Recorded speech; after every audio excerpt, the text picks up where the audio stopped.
ਅਮਰਤਾ ਪ੍ਰੀਤਮ ਦਾ novel ਹੈ ਧਰਤੀ ਸਾਗਰ ਤੇ ਸਿੱਪੀਆਂ।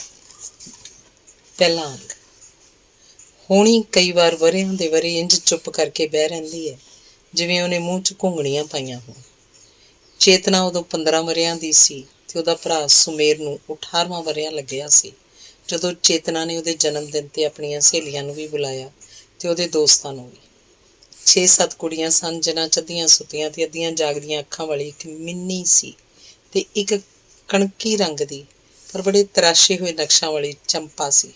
ਸੁਮੇਰ ਤੋਂ ਇਲਾਵਾ ਮੁੰਡਿਆਂ 'ਚੋਂ ਹੋਣੀ ਨੇ ਜਿਹਦੇ ਵੱਲ ਅੱਖਾਂ ਭਰ ਕੇ ਵੇਖਿਆ ਸੀ ਉਹ ਚੇਤਨਾ ਹੋਰਾਂ ਦਾ ਇੱਕ ਗੁਆਂਢੀ ਮੁੰਡਾ ਸੀ ਇਕਬਾਲ। ਇਕਬਾਲ ਦੀਆਂ ਅੱਖਾਂ ਆਪਣੇ ਸਾਥੀਆਂ ਦੇ ਮੂੰਹਾਂ ਵੱਲ ਤੱਕਦੀਆਂ ਨਹੀਂ ਸਨ ਜਾਪਦੀਆਂ, ਮੂੰਹਾਂ ਦੇ ਉੱਤੋਂ ਦੀ ਤਰ ਕੇ ਲੰਘ ਜਾਂਦੀਆਂ ਜਾਪਦੀਆਂ ਸਨ। ਕਿੰਨਾ ਚਿਰ ਗੀਤਾਂ ਦੀ ਇੱਕ ਸਧਾਰਨ ਖੇਡ ਚੱਲਦੀ ਰਹੀ ਕਿ ਪਹਿਲਾ ਗੀਤ ਆਪਣੀ ਆਖਰੀ ਸਤਰ ਵਿੱਚ ਜਿਹੜੇ ਵੀ ਆਖਰੀ ਅੱਖਰ ਨਾਲ ਮੁੱਕੇ, ਅਗਲਾ ਗਾਉਣ ਵਾਲਾ ਕੋਈ ਉਹ ਗੀਤ ਗਾਏ ਜਿਹਦੀ ਪਹਿਲੀ ਸਤਰ ਦਾ ਪਹਿਲਾ ਅੱਖਰ ਉਹੀ ਹੋਵੇ। ਪਰ ਮਹਿਫਿਲ ਵਿੱਚ ਰੰਗ ਭਰ ਗਿਆ ਜਿਸ ਵੇਲੇ ਕੁੜੀਆਂ ਨੇ ਸੁਮੇਰ ਨੂੰ ਗਿਟਾਰ ਨਾਲ ਕੋਈ ਆਪਣੀ ਮਰਜ਼ੀ ਦਾ ਗੀਤ ਗਾਉਣ ਵਾਸਤੇ ਆਖਿਆ। You are my theme for a dream. ਸੁਮੇਰ ਜਿੰਨਾ ਚਿਰ ਇਸ ਗੀਤ ਨੂੰ ਗਾਉਂਦਾ ਰਿਹਾ ਚੁਰਾਉਂਦੀਆਂ ਅੱਖਾਂ ਨਾਲ ਚੰਪਾ ਵੱਲ ਵੇਖਦਾ ਰਿਹਾ। ਚੰਪਾ ਦੀ ਚੁੰਨੀ ਜਿੰਨੀ ਕੁ ਉਹਦੇ ਗੋਡਿਆਂ 'ਚ ਇਕੱਠੀ ਹੋਈ ਸੀ ਉਸ ਤੋਂ ਵੱਧ ਉਹ ਆਪ ਆਪਣੇ ਗੋਡਿਆਂ 'ਚ ਸੁੰਗੜੀ ਹੋਈ ਸੀ। ਜਦੋਂ ਗੀਤ ਮੁੱਕ ਗਿਆ ਕੁਝ ਮਿੰਟ ਸਾਰੇ ਦੇ ਸਾਰੇ ਜਣੇ ਇਸ ਤਰ੍ਹਾਂ ਚੁੱਪ ਹੋ ਗਏ ਜਿਵੇਂ ਸਾਰਿਆਂ ਨੂੰ ਕੋਈ ਨਾ ਕੋਈ ਥੀਮ ਲੱਭ ਪਈ ਸੀ ਤੇ ਸਾਰੇ ਕੋਈ ਨਾ ਕੋਈ ਸੁਪਨਾ ਵੇਖਦੇ ਪਏ ਸੀ। ਸੁਮੇਰ ਸੱਚਮੁੱਚ ਹੀ ਗਿਟਾਰ ਬੜੀ ਚੰਗੀ ਵਜਾਉਂਦਾ ਸੀ। ਕੁਝ ਮਿੰਟਾਂ ਪਿੱਛੋਂ ਚੁੱਪ ਦੇ ਭਾਰ ਨਾਲ ਜਦੋਂ ਸਾਰਿਆਂ ਦਾ ਧਿਆਨ ਟੁੱਟ ਗਿਆ ਤਾਂ ਸਾਰਿਆਂ ਨੂੰ ਜਾਪਿਆ ਕਿ ਸੁਮੇਰ ਨੂੰ ਇੱਕ ਹੋਰ ਗੀਤ ਗਾਉਣ ਵਾਸਤੇ ਆਖਣਾ ਚਾਹੀਦਾ ਹੈ। You are the only one, together we have lots of fun, what will I do if you leave me. ਹੁਣ ਦੀ ਵਾਰ ਸੁਮੇਰ ਨੇ ਜਦੋਂ ਇਹ ਗੀਤ ਗਾਇਆ ਤਾਂ ਚੰਪਾ ਵੱਲ ਵੇਖਦਿਆਂ ਸੁਮੇਰ ਆਪਣੀ ਅੱਖ ਇੰਨੀ ਨਹੀਂ ਸੀ ਚੁਰਾਉਂਦਾ ਪਿਆ ਜਿੰਨਾ ਚੰਪਾ ਆਪਣਾ ਬਦਨ ਚੁਰਾਉਂਦੀ ਪਈ ਸੀ। ਗੀਤ ਦੇ ਬੋਲਾਂ ਨਾਲ ਕਮਰੇ ਦੀ ਹਵਾ ਭਖਦੀ ਪਈ ਸੀ। ਸਾਰੀਆਂ ਕੁੜੀਆਂ ਨੂੰ ਜਾਪਿਆ ਕਿ ਉਹਨਾਂ ਦਾ ਸਾਹ ਤੱਤਾ ਹੋ ਗਿਆ ਸੀ ਤੇ ਫਿਰ ਕੁੜੀਆਂ ਨੇ ਵਾਰੋ ਵਾਰ ਚੰਪਾ ਵੱਲ ਵੇਖਿਆ ਤੇ ਇੱਕ ਹਲਕੀ ਜਿਹੀ ਈਰਖਾ ਨੇ ਉਹਨਾਂ ਦਾ ਸਾਹ ਹੋਰ ਤੱਤਾ ਕਰ ਦਿੱਤਾ। ਗੀਤ ਜਦੋਂ ਮੁੱਕਾ ਤਾਂ ਦੋ ਕੁੜੀਆਂ ਨੇ ਛੇਤੀ ਨਾਲ ਸੁਮੇਰ ਨੂੰ ਇੱਕ ਨਵੇਂ ਗੀਤ ਦੀ ਫਰਮਾਇਸ਼ ਪਾਈ। You are sweet 16, oh you are beautiful and you are mine, oh my angel divine. Sumer ਨੇ ਹੱਥ 'ਚ ਫਿਰ ਗਿਟਾਰ ਫੜ ਲਈ ਤੇ ਗਾਉਣ ਲੱਗ ਪਿਆ, oh my angel divine you are sweet 6 ਤੇ ਗਿਟਾਰ ਨੂੰ ਹੱਥਾਂ 'ਚੋਂ ਪਰੇ ਰੱਖ ਕੇ ਕਹਿਣ ਲੱਗਾ, ਨਹੀਂ ਮੈਂ ਇਹ ਗੀਤ ਨਹੀਂ ਗਾ ਸਕਦਾ। ਸੁਮੇਰ। ਚੇਤਨਾ ਹੈਰਾਨ ਸੀ ਪਰ ਸੁਮੇਰ ਕਹਿਣ ਲੱਗਾ ਨਹੀਂ ਗਾ ਸਕਦਾ ਕਿਉਂਕਿ ਉਹਨੇ ਹੱਸ ਕੇ ਚੰਪਾ ਵੱਲ ਤੱਕਿਆ ਤੇ ਆਖਣ ਲੱਗਾ, someone is not yet 16। ਚੁਰਾਉਂਦੀਆਂ ਅੱਖਾਂ ਨੂੰ ਤਾਂ ਕੋਈ ਕੁਝ ਆਖ ਸਕਦਾ ਪਰ ਸਿੱਧਾ ਵੇਖਦੀਆਂ ਅੱਖਾਂ ਨੂੰ ਕੋਈ ਕੀ ਆਖੇ। ਕੁੜੀਆਂ ਖਿੜਖਿੜਾ ਕੇ ਹੱਸ ਪਈਆਂ ਤੇ ਚੰਪਾ ਆਪਣੇ ਗੋਡਿਆਂ 'ਚ ਇੰਝ ਸੁੰਗੜ ਗਈ ਜਿਵੇਂ ਸਿਰ ਤੋਂ ਪੈਰਾਂ ਤੱਕ ਉਹਦੀ ਸਾਰੀ ਹੋਂਦ ਸਿਰਫ 2 ਗੋਡੇ ਬਣ ਗਈ ਹੋਵੇ। ਸਾਰੀਆਂ ਕੁੜੀਆਂ ਕੁਝ ਵੱਡੀਆਂ ਸਨ ਪਰ ਚੰਪਾ ਚੇਤਨਾ ਦੇ ਹਾਣ ਦੀ ਸੀ, 15 ਵਰ੍ਹਿਆਂ ਦੀ। ਚੇਤਨਾ ਨੇ ਚੰਪਾ ਨੂੰ ਵੱਡੀਆਂ ਕੁੜੀਆਂ ਦੇ ਮਜ਼ਾਕ ਤੋਂ ਬਚਾਉਣ ਲਈ ਸਾਰਿਆਂ ਦਾ ਧਿਆਨ ਮਿੰਨੀ ਵੱਲ ਮੋੜ ਦਿੱਤਾ ਤੇ ਆਖਣ ਲੱਗੀ, ਅੱਜ ਅਸੀਂ ਮਿੰਨੀ ਕੋਲੋਂ ਚਾਂਦੀ ਦੀਆਂ ਘੰਟੀਆਂ ਵਾਲਾ ਗੀਤ ਸੁਣਾਂਗੇ। ਮਿੰਨੀ ਦੀਆਂ ਅੱਧੀਆਂ ਸੁੱਤੀਆਂ ਤੇ ਅੱਧੀਆਂ ਜਾਗਦੀਆਂ ਅੱਖਾਂ ਇੱਕ ਝਾਕੇ 'ਚ ਇਸ ਤਰ੍ਹਾਂ ਗੁੜੂੰਦ ਗਈਆਂ ਕਿ ਦੋਵੇਂ ਅੱਖਾਂ ਕੱਜਲ ਦੀਆਂ ਮੋਟੀਆਂ ਲੀਕਾਂ ਜਾਪਣ ਲੱਗ ਪਈਆਂ। ਕੁੜੀਆਂ ਜਦੋਂ ਮਿੰਨੀ ਦੇ ਪਿੱਛੇ ਪੈ ਗਈਆਂ ਤਾਂ ਚੇਤਨਾ ਨੂੰ ਖਿਆਲ ਆਇਆ ਕਿ ਮਿੰਨੀ ਨੇ ਇੱਕ ਦਿਨ ਉਹਨੂੰ ਜਿਹੜੀ ਭੇਤ ਵਾਲੀ ਗੱਲ ਦੱਸੀ ਸੀ ਉਹ ਗੱਲ ਉਹਨੂੰ ਸਾਰੀਆਂ ਕੁੜੀਆਂ ਦੇ ਸਾਹਮਣੇ ਨਹੀਂ ਸੀ ਕਹਿਣੀ ਚਾਹੀਦੀ। ਉਹਨੇ ਛੇਤੀ ਨਾਲ ਉੱਠ ਕੇ ਕੁੜੀਆਂ ਨੂੰ ਪਲੇਟਾਂ ਫੜਾਉਣੀਆਂ ਸ਼ੁਰੂ ਕਰ ਦਿੱਤੀਆਂ ਤੇ ਕਹਿਣ ਲੱਗੀ, ਪਹਿਲਾਂ ਚਾਹ ਪੀ ਲਈਏ ਨਹੀਂ ਤਾਂ ਮਾਤਾ ਜੀ ਕਹਿਣਗੇ ਕਿ ਅਸੀਂ ਚਾਹ ਠੰਡੀ ਕਰ ਦਿੱਤੀ ਹੈ। ਤੇ ਫਿਰ ਇਹ ਵੀ ਉਸੇ ਦਿਨ ਦੀ ਗੱਲ ਹੈ ਕਿ ਚੇਤਨਾ ਨੇ ਸਾਰਿਆਂ ਨੂੰ ਆਪਣੇ ਬਗੀਚੇ 'ਚ ਫੁੱਲਾਂ ਦੇ ਬੂਟੇ ਵਿਖਾਉਂਦਿਆਂ ਇਕਬਾਲ ਨੂੰ ਆਖਿਆ ਕਿ ਉਹ ਜੋ ਇੱਕ ਜਾਪਾਨੀ ਕਿਤਾਬ 'ਚੋਂ ਪੜ੍ਹ ਕੇ ਫੁੱਲਾਂ ਬੂਟਿਆਂ ਨੂੰ ਨਵੀਂ ਤਰ੍ਹਾਂ ਲਾਉਣ ਦਾ ਤਜਰਬਾ ਕਰ ਰਿਹਾ ਸੀ, ਉਹਨੂੰ ਅੱਜ ਇਸ ਪਾਰਟੀ ਤੋਂ ਬਾਅਦ ਜ਼ਰੂਰ ਵਿਖਾਏਗਾ। ਸਾਰੇ ਜਦੋਂ ਚਲੇ ਗਏ ਤਾਂ ਚੇਤਨਾ ਇਕਬਾਲ ਦੇ ਨਾਲ ਉਹਦੇ ਘਰ ਉਹਦੇ ਨਵੇਂ ਤਜਰਬੇ ਨੂੰ ਵੇਖਣ ਲਈ ਚੱਲ ਪਈ। ਇਕਬਾਲ ਦਾ ਘਰ ਚੇਤਨਾ ਦੇ ਘਰ ਦੇ ਪਿਛਵਾੜੇ ਵੱਲ ਸੀ। ਬੜਾ ਨਿੱਕਾ ਤੇ ਬੜਾ ਨਿਮਾਣਾ ਘਰ ਸੀ ਪਰ ਘਰ ਦੇ ਪਿਛਲੇ ਪਾਸੇ ਇੱਕ ਵੱਡਾ ਸਾਰਾ ਕੱਚਾ ਵਿਹੜਾ ਸੀ। ਇਸੇ ਵਿਹੜੇ 'ਚ ਇਕਬਾਲ ਨੇ ਬਹੁਤ ਸਾਰੇ ਬੂਟੇ ਲਾਏ ਸਨ। ਚੇਤਨਾ ਤੱਕਦੀ ਦੀ ਤੱਕਦੀ ਰਹਿ ਗਈ। ਕਿਸੇ ਬੂਟੇ ਦੇ ਹੇਠਾਂ ਲੱਕੜ ਦੀਆਂ ਫੱਟੀਆਂ ਗੱਡੀਆਂ ਸਨ, ਕਿਸੇ ਬੂਟੇ ਦਾ ਮੂੰਹ ਸਿਰ ਤਾਰਾਂ ਨਾਲ ਬੰਨ੍ਹਿਆ ਹੋਇਆ ਸੀ, ਕਈਆਂ ਟਾਹਣੀਆਂ ਨੂੰ ਰੱਸੀਆਂ ਨਾਲ ਤੇ ਧਾਗਿਆਂ ਨਾਲ ਗੰਢਾਂ ਪਾਈਆਂ ਹੋਈਆਂ ਸਨ। ਇਕਬਾਲ, ਚੇਤਨਾ ਨੇ ਸਹਿਮ ਕੇ ਪਹਿਲਾਂ ਬੂਟਿਆਂ ਵੱਲ ਵੇਖਿਆ, ਫਿਰ ਇਕਬਾਲ ਦੇ ਮੂੰਹ ਵੱਲ, ਤੇ ਫਿਰ ਘਬਰੀ ਘਬਰੀ ਆਖਣ ਲੱਗੀ, ਤੈਨੂੰ ਇਹ ਸਾਰੇ ਬੂਟੇ ਇੰਝ ਨਹੀਂ ਜਾਪਦੇ ਜਿਵੇਂ ਸਾਰੇ ਦੇ ਸਾਰੇ ਲੰਗੜੇ ਹੋਣ? ਛੇਤੀ, ਇਕਬਾਲ ਨੇ ਚੇਤਨਾ ਵੱਲ ਤੱਕਿਆ। ਇਕਬਾਲ ਜਦੋਂ ਵੀ ਕਿਸੇ ਵੱਲ ਤੱਕਦਾ ਹੁੰਦਾ ਸੀ, ਕਦੇ ਕਿਸੇ ਨੂੰ ਇੰਝ ਨਹੀਂ ਸੀ ਜਾਪਦਾ ਕਿ ਉਹਦੀਆਂ ਅੱਖਾਂ ਉਹਦੇ ਵੱਲ ਤੱਕਦੀਆਂ ਪਈਆਂ ਸਨ। ਹਮੇਸ਼ਾ ਇੰਝ ਜਾਪਦਾ ਸੀ ਕਿ ਉਹਦੀਆਂ ਅੱਖਾਂ ਅਗਲੇ ਦੇ ਮੂੰਹ ਉੱਤੇ ਤਰ ਕੇ ਲੰਘਦੀਆਂ ਪਈਆਂ ਸਨ। ਪਰ ਉਸ ਦਿਨ ਚੇਤਨਾ ਨੂੰ ਜਾਪਿਆ ਕਿ ਇਕਬਾਲ ਨੇ ਸੱਚਮੁੱਚ ਉਹਦੇ ਵੱਲ ਤੱਕਿਆ ਸੀ। ਜਦੋਂ ਦੀ ਇਹ ਗੱਲ ਹੈ ਚੇਤਨਾ ਉਦੋਂ 15 ਵਰ੍ਹਿਆਂ ਦੀ ਸੀ। 10ਵੀਂ ਦਾ ਇਮਤਿਹਾਨ ਦੇ ਕੇ ਹਟੀ ਸੀ। ਇਕਬਾਲ ਉਦੋਂ 18 ਦਾ ਸੀ। ਹੁਣੇ ਪ੍ਰੀ ਮੈਡੀਕਲ ਦਾ ਇਮਤਿਹਾਨ ਦਿੱਤਾ ਸੀ। ਚੇਤਨਾ ਅੱਗੋਂ ਕਾਲਜ 'ਚ ਪੜ੍ਹਨ ਲੱਗ ਪਈ ਤੇ ਇਕਬਾਲ ਡਾਕਟਰੀ ਕਰਨ ਵਾਸਤੇ ਪੂਨੇ ਚਲਾ ਗਿਆ। ਇਕਬਾਲ ਭਾਵੇਂ 65% ਨੰਬਰ ਲੈ ਕੇ ਪਾਸ ਹੋਇਆ ਸੀ ਤੇ ਦਿੱਲੀ 'ਚ ਉਹਨੂੰ ਸਿਰਫ ਸੌਖੀ ਤਰ੍ਹਾਂ ਦਾਖਲਾ ਹੀ ਨਹੀਂ ਸੀ ਮਿਲ ਸਕਦਾ, ਸਕਾਲਰਸ਼ਿਪ ਵੀ ਮਿਲ ਸਕਦੀ ਸੀ। ਪਰ ਪੂਨੇ ਵਿੱਚ ਇਸ ਤੋਂ ਵੱਡੀ ਸਹੂਲਤ ਇਹ ਮਿਲਦੀ ਸੀ ਕਿ ਫੀਸ ਤੇ ਹੋਸਟਲ ਦੇ ਖਰਚ ਤੋਂ ਇਲਾਵਾ ਕਿਤਾਬਾਂ ਵੀ ਕਾਲਜ ਨੇ ਦੇਣੀਆਂ ਸਨ ਤੇ ਨਾਲ 75 ਰੁਪਏ ਮਹੀਨਾ ਜੇਬ ਖਰਚ ਵੀ। ਭਾਵੇਂ ਸ਼ਰਤ ਜ਼ਰੂਰ ਸੀ ਕਿ ਡਿਗਰੀ ਲੈਣ ਤੋਂ ਪਿੱਛੋਂ ਉਹਨੇ ਹਮੇਸ਼ਾ ਫੌਜ ਦੀ ਨੌਕਰੀ ਕਰਨੀ ਸੀ, ਪਰ ਡਿਗਰੀ ਲੈਂਦਿਆਂ ਹੀ ਉਹਨੇ ਲੈਫਟੀਨੈਂਟ ਬਣ ਜਾਣਾ ਸੀ ਤੇ 6 ਮਹੀਨਿਆਂ ਤੋਂ ਬਾਅਦ ਕੈਪਟਨ। ਇੰਜ ਉਹਨੇ ਬੜੀ ਛੇਤੀ ਲੈਫਟੀਨੈਂਟ ਕਰਨਲ ਹੋ ਜਾਣਾ ਸੀ। ਇਕਬਾਲ ਨੇ ਇਹ ਰਾਹ ਇਸ ਲਈ ਚੁਣਿਆ ਸੀ ਕਿ ਇਹ ਰਾਹ ਚੁਣਨ ਨਾਲ ਉਹਦੀ ਮਾਂ ਦੇ ਦੁੱਖਾਂ ਦੇ ਦਿਨ ਫਿਰਨੇ ਸਨ। ਸੁਮੇਰ ਚੰਗਾ ਭਲਾ ਕਾਲਜ 'ਚ ਪੜ੍ਹਦਾ ਸੀ, ਪਰ ਚੰਪਾ ਨੂੰ ਉਹਨੇ ਗੱਲਾਂ 'ਚ ਪੁੱਛਿਆ ਸੀ ਕਿ ਉਹਨੂੰ ਕਿਹੜੇ ਲੋਕ ਚੰਗੇ ਲੱਗਦੇ ਸਨ, ਕਿਹੜੀਆਂ ਡਿਗਰੀਆਂ ਵਾਲੇ। ਤੇ ਸ਼ਰਮਾਈ ਚੰਪਾ ਨੇ ਜਦੋਂ ਆਖਿਆ ਕਿ ਉਹਨੂੰ ਜਹਾਜ਼ਾਂ ਦੇ ਕਪਤਾਨ ਚੰਗੇ ਲੱਗਦੇ ਸਨ, ਤਾਂ ਸੁਮੇਰ ਨੇ ਆਪਣਾ ਕਾਲਜ ਛੱਡ ਕੇ ਮਰਚੈਂਟ ਨੇਵੀ 'ਚ ਆਪਣਾ ਨਾਂ ਲਿਖਾ ਦਿੱਤਾ ਸੀ। ਚੇਤਨਾ ਤੇ ਚੰਪਾ ਕਾਲਜ 'ਚ ਦਾਖਲ ਹੋ ਗਈਆਂ। ਚੇਤਨਾ ਡੇ ਸਕਾਲਰ ਸੀ, ਪਰ ਚੰਪਾ ਜਿਵੇਂ ਸਕੂਲ ਦੇ ਵੇਲੇ ਸਕੂਲ ਦੇ ਹੋਸਟਲ 'ਚ ਰਹਿੰਦੀ ਸੀ, ਉਸੇ ਤਰ੍ਹਾਂ ਕਾਲਜ ਦੇ ਵੇਲੇ ਕਾਲਜ ਦੇ ਹੋਸਟਲ 'ਚ ਰਹਿਣ ਲੱਗ ਪਈ। ਉਹਦੇ ਮਾਂ-ਬਾਪ ਇੱਥੇ ਦਿੱਲੀ 'ਚ ਨਹੀਂ ਸੀ ਰਹਿੰਦੇ ਤੇ ਅੱਧੀਆਂ ਸੁੱਤੀਆਂ ਤੇ ਅੱਧੀਆਂ ਜਾਗਦੀਆਂ ਅੱਖਾਂ ਵਾਲੀ ਮਿੰਨੀ ਨੇ ਚਾਂਦੀ ਦੀਆਂ ਘੰਟੀਆਂ ਵਾਲਾ ਜਿਹੜਾ ਭੇਤ ਇੱਕ ਦਿਨ ਚੇਤਨਾ ਨੂੰ ਦੱਸਿਆ ਸੀ, ਉਹ ਭੇਤ ਫਿਰ ਕਿਸੇ ਨੂੰ ਨਾ ਦੱਸਿਆ, ਪਰ ਉਸੇ ਤਰ੍ਹਾਂ ਆਪਣੀਆਂ ਕਾਪੀਆਂ 'ਚ ਮੁਹੱਬਤ ਦੇ ਗੀਤ ਲਿਖਦੀ ਰਹੀ। ਵਰ੍ਹੇ ਉੱਤੇ ਵਰ੍ਹਾ ਪੈ ਗਿਆ ਤੇ ਹੁਣ ਇਸ ਤਰ੍ਹਾਂ ਚੁੱਪ ਕਰਕੇ ਬਹਿ ਰਹੀ ਜਿਵੇਂ ਉਹਨੇ ਮੂੰਹ 'ਚ ਘੁੰਗਣੀਆਂ ਪਾਈਆਂ ਹੋਣ। ਅੰਗ ਦੂਸਰਾ। ਚੇਤਨਾ ਜਿਸ ਤਰ੍ਹਾਂ ਨੇਮ ਨਾਲ ਕਾਲਜ ਜਾਂਦੀ ਸੀ, ਉਸੇ ਤਰ੍ਹਾਂ ਨੇਮ ਨਾਲ ਕਾਲਜ ਤੋਂ ਆ ਕੇ ਚਾਹ ਦਾ ਪਿਆਲਾ ਪੀ ਕੇ ਆਪਣੇ ਪਿਛਵਾੜੇ ਇਕਬਾਲ ਦੇ ਘਰ ਜਾਂਦੀ ਸੀ ਤੇ ਸਾਰਿਆਂ ਬੂਟਿਆਂ ਨੂੰ ਪਾਣੀ ਦਿੰਦੀ ਸੀ। ਭਲਾ ਅੰਮਾ, ਆਹ ਤਾਰ ਇਕਬਾਲ ਨੇ ਕਾਹਦੇ ਲਈ ਵਲੀ ਸੀ? ਕੀ ਪਤਾ ਬੇਟੀ, ਉਹਦੀ ਉਹ ਜਾਣੇ। ਤੇ ਅੰਮਾ, ਇਹ ਸਿਰਫ ਮੈਨੂੰ ਹੀ ਲੱਗਦਾ ਹੈ ਕਿ ਤੈਨੂੰ ਵੀ ਲੱਗਦਾ ਹੈ ਕਿ ਇਸ ਬੂਟੇ ਨੇ ਆਪਣੇ ਹੱਥ 'ਚ ਲੱਕੜ ਦੀ ਸੋਟੀ ਇੰਝ ਫੜੀ ਹੋਈ ਹੈ ਜਿਵੇਂ ਉਹ ਲੰਗੜਾ ਹੋਵੇ? ਚੇਤਨਾ ਹੱਸਣ ਲੱਗ ਪੈਂਦੀ, ਅੰਮਾ ਵੀ ਹੱਸਣ ਲੱਗ ਪੈਂਦੀ। ਇਹੋ ਜਿਹੀਆਂ ਕਈ ਉਰਲੀਆਂ ਪਰਲੀਆਂ ਚੇਤਨਾ ਆਖੀ ਜਾਂਦੀ, ਹੱਸੀ ਜਾਂਦੀ, ਪਰ ਉਹਨੇ ਕਦੇ ਕਿਸੇ ਬੂਟੇ ਦੇ ਦੁਆਲਿਓਂ ਤਾਰ ਨਹੀਂ ਸੀ ਖੋਲ੍ਹੀ ਤੇ ਕਦੇ ਕਿਸੇ ਟਹਿਣੀ ਦੇ ਹੱਥੋਂ ਲੱਕੜ ਦੀ ਟੋਹਣੀ ਨਹੀਂ ਸੀ ਹਟਾਈ, ਕਦੇ ਕਿਸੇ ਵੇਲ ਦੇ ਦੁਆਲਿਓਂ ਇਕਬਾਲ ਦੀ ਬੱਧੀ ਹੋਈ ਰੱਸੀ ਨਹੀਂ ਸੀ ਲਾਈ। ਪਰਾਂ ਖੋਲ ਛੱਡਣਾ ਇਹ ਤਾਰਾਂ, ਅੰਮਾ ਨੇ ਕਈ ਵਾਰ ਆਖਿਆ ਸੀ। ਲੋਕ ਕਹਿੰਦੇ ਨੇ ਹੱਥਾਂ ਦੀਆਂ ਦਿੱਤੀਆਂ ਦੰਦਾਂ ਨਾਲ ਖੋਲ੍ਹਣੀਆਂ ਪੈਂਦੀਆਂ ਨੇ। ਜਿਹਨੇ ਆਪਣੇ ਹੱਥਾਂ ਨਾਲ ਇਹ ਗੰਢਾਂ ਦਿੱਤੀਆਂ ਸਨ, ਆਪੇ ਉਹੀਓ ਆ ਕੇ ਖੋਲ੍ਹੇ। ਮੇਰੇ ਦੰਦ ਕੋਈ ਵਾਧੂ ਦੇ ਆਏ ਹੋਏ ਨੇ? ਚੇਤਨਾ ਹਰ ਵਾਰ ਇਹੋ ਆਖ ਛੱਡਦੀ ਸੀ ਤੇ ਹੱਸ ਛੱਡਦੀ ਸੀ। ਇਕਬਾਲ ਆਪਣੀ ਮਾਂ ਨੂੰ ਅੰਮਾ ਸੱਦਦਾ ਸੀ। ਉਹਦੇ ਰੀਸੇ ਚੇਤਨਾ ਵੀ ਅੰਮਾ ਆਖਦੀ ਸੀ। ਪਹਿਲਾਂ ਉਹ ਅੰਮਾ ਜੀ ਕਹਿੰਦੀ ਸੀ, ਪਰ ਅੰਮਾ ਨੂੰ ਇਹ ਜੀ ਬੜਾ ਵਾਧੂ ਲੱਗਦਾ ਸੀ, ਇਸ ਲਈ ਚੇਤਨਾ ਉਹਨੂੰ ਸਿਰਫ ਅੰਮਾ ਆਖਣ ਲੱਗ ਪਈ ਸੀ।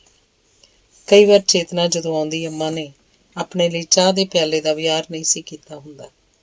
ਚੇਤਨਾ ਨੇ ਆਪਣੇ ਹੱਥ 'ਚ ਇੱਕ ਬੜਾ ਵੱਡਾ ਡਰਾਵਾ ਰੱਖਿਆ ਹੋਇਆ ਸੀ। ਉਹ ਡਰਾਵਾ ਉਹ ਕਦੀ ਬੜੇ ਜ਼ੋਰ ਨਾਲ ਵਿਖਾਉਂਦੀ ਕਿ ਉਹ ਇਕਬਾਲ ਨੂੰ ਅੱਜ ਜ਼ਰੂਰ ਖੱਤ ਲਿਖੇਗੀ ਕਿ ਅੰਮਾ ਨਾ ਵੇਲੇ ਸਿਰ ਰੋਟੀ ਖਾਂਦੀ ਸੀ, ਨਾ ਵੇਲੇ ਸਿਰ ਚਾਹ ਪੀਂਦੀ ਸੀ। ਇਹ ਡਰਾਵਾ ਉਹਨੂੰ ਇਕਬਾਲ ਦੇ ਖੱਤਾਂ 'ਚੋਂ ਹੱਥ ਆ ਗਿਆ ਸੀ, ਕਿਉਂਕਿ ਉਹ ਆਪਣੇ ਹਰ ਇੱਕ ਖੱਤ ਵਿੱਚ ਅੰਮਾ ਨੂੰ ਤਾਕੀਦ ਕਰਦਾ ਸੀ ਜੇ ਉਹਨੇ ਪਿੱਛੇ ਆਪਣਾ ਖਿਆਲ ਨਾ ਰੱਖਿਆ ਤਾਂ ਉਹ ਪੜ੍ਹਾਈ ਵਿੱਚ ਛੱਡ ਕੇ ਵਾਪਸ ਆ ਜਾਏਗਾ। ਤੇ ਅੰਮਾ ਜਦੋਂ ਵੀ ਚੇਤਨਾ ਕੋਲੋਂ ਇਕਬਾਲ ਨੂੰ ਖੱਤ ਲਿਖਵਾਉਂਦੀ ਸੀ, ਉਹਨੂੰ ਬੜਾ ਯਕੀਨ ਦਿੰਦੀ ਸੀ ਕਿ ਉਹਦੀ ਸਿਹਤ ਬੜੀ ਚੰਗੀ ਸੀ। ਚੇਤਨਾ ਅੰਮਾ ਨੂੰ ਆਏ ਹੋਏ ਇਕਬਾਲ ਦੇ ਸਾਰੇ ਖੱਤ ਪੜ੍ਹਦੀ ਤੇ ਅੰਮਾ ਵੱਲੋਂ ਹਮੇਸ਼ਾ ਜਵਾਬ ਲਿਖਦੀ ਸੀ। ਪਰ ਇਕਬਾਲ ਨੂੰ ਗਿਆਨ ਤੀਸਰਾ ਵਰ੍ਹਾ ਹੋ ਗਿਆ ਸੀ। ਉਹਨੇ ਆਪਣੇ ਵੱਲੋਂ ਅੱਜ ਤੱਕ ਇਕਬਾਲ ਨੂੰ ਇੱਕ ਹਰਫ ਨਹੀਂ ਸੀ ਲਿਖਿਆ। ਇਕਬਾਲ ਨੇ ਵੀ ਪਤਾ ਨਹੀਂ ਕਿਹੜੀ ਜ਼ਿੱਦ ਬੰਨੀ ਹੋਈ ਸੀ। ਉਹਨੂੰ ਚੰਗਾ ਭਲਾ ਪਤਾ ਸੀ ਕਿ ਅੰਮਾ ਵੱਲੋਂ ਜਿੰਨੇ ਖੱਤ ਆਉਂਦੇ ਹਨ ਉਹ ਚੇਤਨਾ ਦੇ ਹੱਥ ਦੇ ਲਿਖੇ ਹੁੰਦੇ ਹਨ, ਪਰ ਉਹਨੇ ਕਿਸੇ ਸ਼ੁਕਰੀਏ ਦੇ ਬਹਾਨੇ ਵੀ ਕਦੇ ਚੇਤਨਾ ਵਾਸਤੇ ਕੁਝ ਨਹੀਂ ਸੀ ਲਿਖਿਆ। ਭੈੜਾ ਨਾ ਸ਼ੁਕਰਾ, ਅੰਮਾ ਕਈ ਵਾਰੀ ਹੱਸ ਕੇ ਆਖਦੀ ਹੁੰਦੀ ਸੀ, ਪਰ ਨਾਲ ਹੀ ਲਾਡ ਨਾਲ ਉਹਦੇ ਨਾ ਸ਼ੁਕਰੇ ਹੋਣ ਦਾ ਭੱਜ ਲੱਭ ਲੈਂਦੀ ਸੀ। ਮੁੱਢੋਂ ਹੀ ਸ਼ਰਮਾਕਲ ਖੌਰੇ ਕਿਹਦੇ ਉੱਤੇ ਗਿਆ। ਪਿਛਲੇ ਵਰੇ ਤੇ ਉਸ ਤੋਂ ਪਿਛਲੇਰੇ ਵਰੇ ਇਕਬਾਲ ਛੁੱਟੀਆਂ ਦੇ ਦਿਨਾਂ 'ਚ NCC ਦੀ ਟ੍ਰੇਨਿੰਗ ਲਈ ਬੰਬਈ ਚਲਾ ਗਿਆ ਸੀ। ਇਸ ਲਈ ਅੰਮਾ ਨੂੰ ਮਿਲਣ ਲਈ ਦਿੱਲੀ ਨਹੀਂ ਸੀ ਆ ਸਕਿਆ। ਇਸ ਵਾਰ ਉਹਨੇ ਲਿਖਿਆ ਸੀ ਕਿ ਉਹ ਦਿੱਲੀ ਜ਼ਰੂਰ ਆਏਗਾ। ਕਿੰਨਾ ਚਿਰ ਰਹਿ ਗਿਆ ਉਹਦੇ ਆਉਣ 'ਚ? ਅੰਮਾ ਬੈਠੀ ਬੈਠੀ ਉਂਗਲਾਂ ਉੱਤੇ ਹਿਸਾਬ ਕਰਨ ਲੱਗ ਪੈਂਦੀ। ਅੰਮਾ, ਖੱਤ ਲਿਖਣ ਲਈ ਤੂੰ ਮੈਨੂੰ ਆਪਣਾ ਮੁਨਸ਼ੀ ਤਾਂ ਰੱਖਿਆ ਹੀ ਹੋਇਆ, ਦਿਨ ਗਿਣਨ ਵਾਸਤੇ ਵੀ ਮੈਨੂੰ ਮੁਨਸ਼ੀ ਲਾ ਲੈ। ਚੇਤਨਾ ਹੱਸਣ ਲੱਗ ਪੈਂਦੀ। ਤੇਰੀਆਂ ਦੇਣੀਆਂ ਮੈਂ ਕਿਹੜੇ ਯੁੱਗ ਦਿਆਂਗੀ ਬੇਟੀ? ਅੰਮਾ ਦੀਆਂ ਅੱਖਾਂ ਕਈ ਵਾਰ ਛਲਕ ਪੈਂਦੀਆਂ, ਇੰਨੀਆਂ ਅਥਰੂਆਂ ਨਾਲ ਨਹੀਂ ਜਿੰਨੀਆਂ ਉਹਨਾਂ ਗੱਲਾਂ ਨਾਲ ਜਿਹੜੀਆਂ ਅੰਮਾ ਨੇ ਕਦੇ ਚੇਤਨਾ ਨਾਲ ਨਹੀਂ ਸਨ ਕੀਤੀਆਂ। ਇੱਕ ਦਿਨ ਕੁਝ ਗੱਲਾਂ ਵੀ ਛਲਕ ਪਈਆਂ। ਰੱਬ ਜੇ ਇੱਕ ਹੱਥ ਨਾਲ ਕਹਿਰ ਕਰਦਾ, ਦੂਜੇ ਹੱਥ ਨਾਲ ਕਿੱਡਾ ਕਰਮ ਕਰ ਦਿੰਦਾ ਹੈ। ਕਦੀ ਕਿਸੇ ਦੇ ਘਰ ਇਹੋ ਜਿਹਾ ਵੀ ਪੁੱਤਰ ਜੰਮਿਆ। ਸੱਚ ਅੰਮਾ, ਤੂੰ ਬੜੀ ਕਿਸਮਤ ਵਾਲੀ ਹੈ। ਮੇਰਾ ਸੁਮੇਰ ਵੀਰ ਬੜਾ ਚੰਗਾ ਹੈ, ਪਰ ਐਡਾ ਅਣਗਹਿਲਾ ਹੈ ਕਿ ਮੈਨੂੰ ਘੜੀ ਘੜੀ ਖੱਤ ਲਿਖ ਕੇ ਉਹਨੂੰ ਚੇਤਾ ਕਰਾਉਣਾ ਪੈਂਦਾ ਹੈ ਕਿ ਉਹ ਮਾਂ ਪਿਓ ਨੂੰ ਖੱਤ ਕਿਉਂ ਨਹੀਂ ਲਿਖਦਾ। ਸੁਮੇਰ ਦਾ ਇਹਦੇ 'ਚ ਕੋਈ ਕਸੂਰ ਨਹੀਂ ਬੇਟੀ। ਇਹ ਜਾਚਾਂ ਖੌਰੇ ਦੁੱਖਾਂ ਨਾਲ ਹੀ ਆਉਂਦੀਆਂ ਨੇ। ਮੈਂ ਇਕਬਾਲ ਵਾਸਤੇ ਹਮੇਸ਼ਾ ਸੱਜਰੀ ਰੋਟੀ ਲਾਉਂਦੀ ਹੁੰਦੀ ਸੀ। ਆਪ ਕਿਸੇ ਵੇਲੇ ਰਾਤ ਦੀ ਬਹੀ ਖਾ ਲੈਂਦੀ ਸਾਂ, ਕਿਸੇ ਵੇਲੇ ਨਿਰਾ ਚਾਹ ਦਾ ਘੁੱਟ ਭਰ ਛੱਡਦੀ ਸਾਂ। ਨਿੱਕਾ ਜਿਹਾ ਹੁੰਦਾ ਸੀ, ਪਰ ਉਹਨੇ ਖੌਰੇ ਕਿਹੜੀ ਅੱਖ ਨਾਲ ਇਹ ਤਾੜ ਲਿਆ।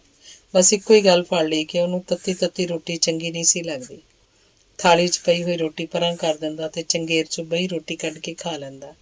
ਉਹਨੇ ਤੇ ਆਪਣੇ ਮੂੰਹ ਦੇ ਸਵਾਦ ਨੂੰ ਵੀ ਜਿਵੇਂ ਰੱਸੀ ਨਾਲ ਬੰਨ੍ਹਿਆ ਹੋਇਆ ਸੀ।